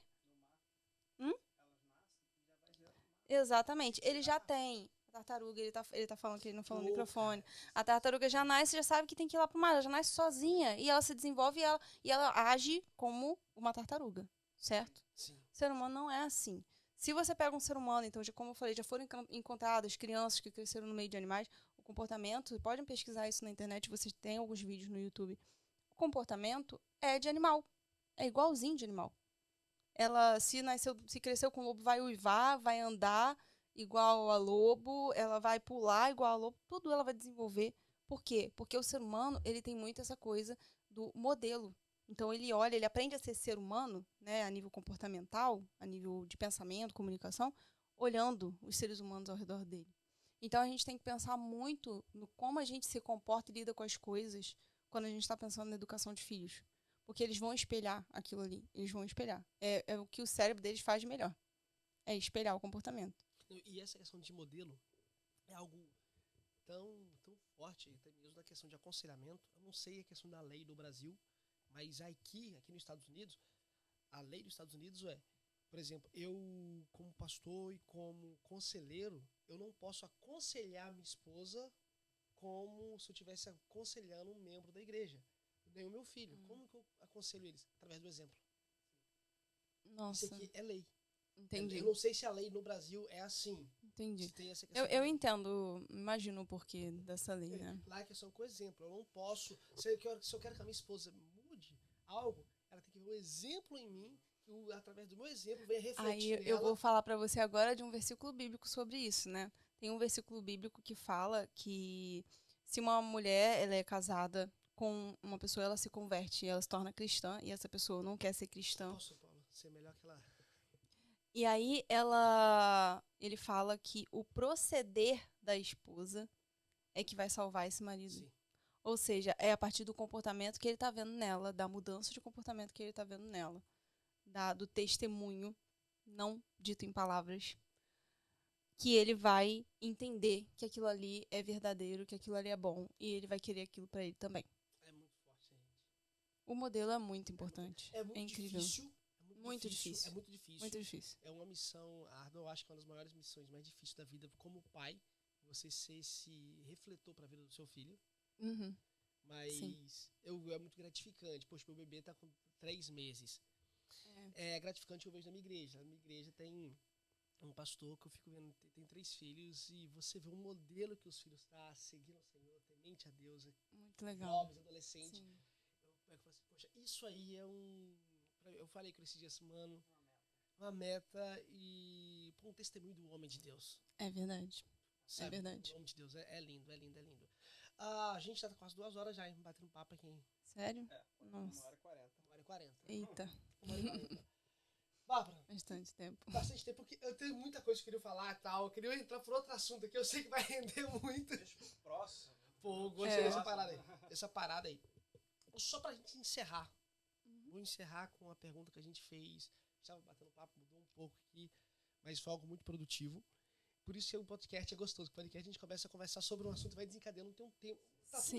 Tá tudo sobre aquele tema, mas tem várias ramificações. Sim, é verdade. E só pra encerrar com esse tema, a respeito da depressão. Uhum. A fé, quando a pessoa tem sua fé, a confiança em Deus, ajuda. Sim, com certeza. Ajuda. E aí como a gente falou de novo, a gente tem estudos comprovando isso, né? Mostrando que a pessoa que tem fé, até a própria oração como diminuidor de ansiedade e de sentimentos de angústia, tá? Isso também a gente vai, se alguém quiser encontrar isso, a gente consegue encontrar lá no livro Inteligência Emocional, do Daniel Goleman. Então, a gente mostra que essas práticas de fé, elas já ajudam. Isso aí a ciência vai comprovar lá pelos estudos, mostrando, né, o resultado. Mas a gente também pensa naquele ponto que a gente falou da esperança, né? Da esperança. A gente, vamos pensar aqui os 5 P's da felicidade. Pertencimento, propósito, paz, prazer, produtividade. Se a gente tem uma fé, a gente normalmente, né, a não ser que você não está ainda aprofundado ali na sua fé, mas você vai ter já um propósito. Você tem um pertencimento. E aí, se você acredita que, por exemplo, né, se você acredita que Deus está cuidando de tudo, que Deus está dirigindo sua vida, você também vai ter a paz, né? E aí você também vai ter o prazer em tantas coisas que a gente vai estar fazendo dentro do âmbito, né, de fé. Então, a fé, ela vai fazer toda uma diferença que a gente pode olhar cientificamente e ver que vai fazer. E na esperança, né? Porque a esperança, ela realmente é um fio que segura a gente nos piores momentos, sabe? Nos momentos dos maiores dores, em que a gente não consegue mais encontrar uma saída, a gente consegue segurar aquela esperança que a gente tem e a gente consegue seguir em frente, mesmo no meio da dor, né? Mesmo no sofrimento. Amém. Qual mensagem que você diz para o povo que vai estar ouvindo esse podcast? Nossa, gente, tem tantas coisas que a gente poderia falar, mas o que eu diria, assim, pra gente tentar, com relação a transtornos mentais, a gente tentar deixar um pouco de lado os nossos preconceitos, os nossos medos de repente, que a gente esteja fracassando, que a gente não seja bom o suficiente, e pra gente procurar ajuda. Procurar ajuda o mais cedo possível, porque quanto mais cedo, mais rápido você vai ter resultado, menos danos isso pode trazer para sua vida. Então, procure ajuda, não deixe de procurar ajuda. Se você tem uma fé, se você é cristão, se você tem até uma outra religião, tudo bem, procure ajuda espiritual. Sim, procure sua ajuda espiritual, mas procure a ajuda terapêutica, procure a ajuda médica também, porque isso vai ajudar você a ficar bem, ter uma qualidade de vida e evitar um monte de outros problemas que podem ser acarretados por essa demora, por não procurar ajuda. Eu diria isso. Bárbara, coloca para pessoal mais uma vez o teu contato, só do teu Instagram. Sim, o contato principal nesse momento tem sido o Instagram. Só Instagram. Sim, lá no Instagram as pessoas podem encontrar outros meios de entrar em contato comigo, sim. Então, o meu Instagram é o @psi.barbarafranca, tudo junto. Esse é o endereço. Esse aí. Gente, tá aí o Instagram da Bárbara. Segue a Bárbara. Segue também a gente aqui no Instagram do Connect Us Podcast. A gente tá no Instagram, no Spotify. Poxa, muito obrigado você aí do Japão, da China que segue a gente. Tamo chique no Spotify, tá longe. O Spotify, graças a Deus, tô cansado. Gente, lá do outro lado do mundo. Muito obrigado você que está com a gente aqui. Obrigado, Eloy. Obrigado, a Bárbara. Sim. Deus abençoe vocês por ter vindo aqui. E mais, segue a gente no canal do podcast. Então, muitos episódios que vai sair sensacional. Vamos estar conectado com a gente. E para me despedir de você aqui desse episódio que a gente gravou hoje, está sendo gravado sábado, agora é 1h27. Olha, por favor, se você estiver nesse quadro de depressão, sofrendo por esse processo, por favor, não perde a fé. Continua tendo fé em Deus, que eu tenho certeza. Eu não sei quando que isso vai parar, mas com fé eu tenho certeza que você vai viver um pouquinho melhor, tá bem? Deus abençoe. Precisar de qualquer ajuda também, entre em contato com a gente aqui, que a gente puder ajudar você. Vamos orar, puder conversar. Se a gente puder indicar, direcionar para alguém que pode te ajudando. Nosso propósito é se conectar com você e juntos nos conectar com Deus. Deus abençoe e estamos conectados aqui no Connect Us Podcast. Tchau, tchau. Fica com Deus.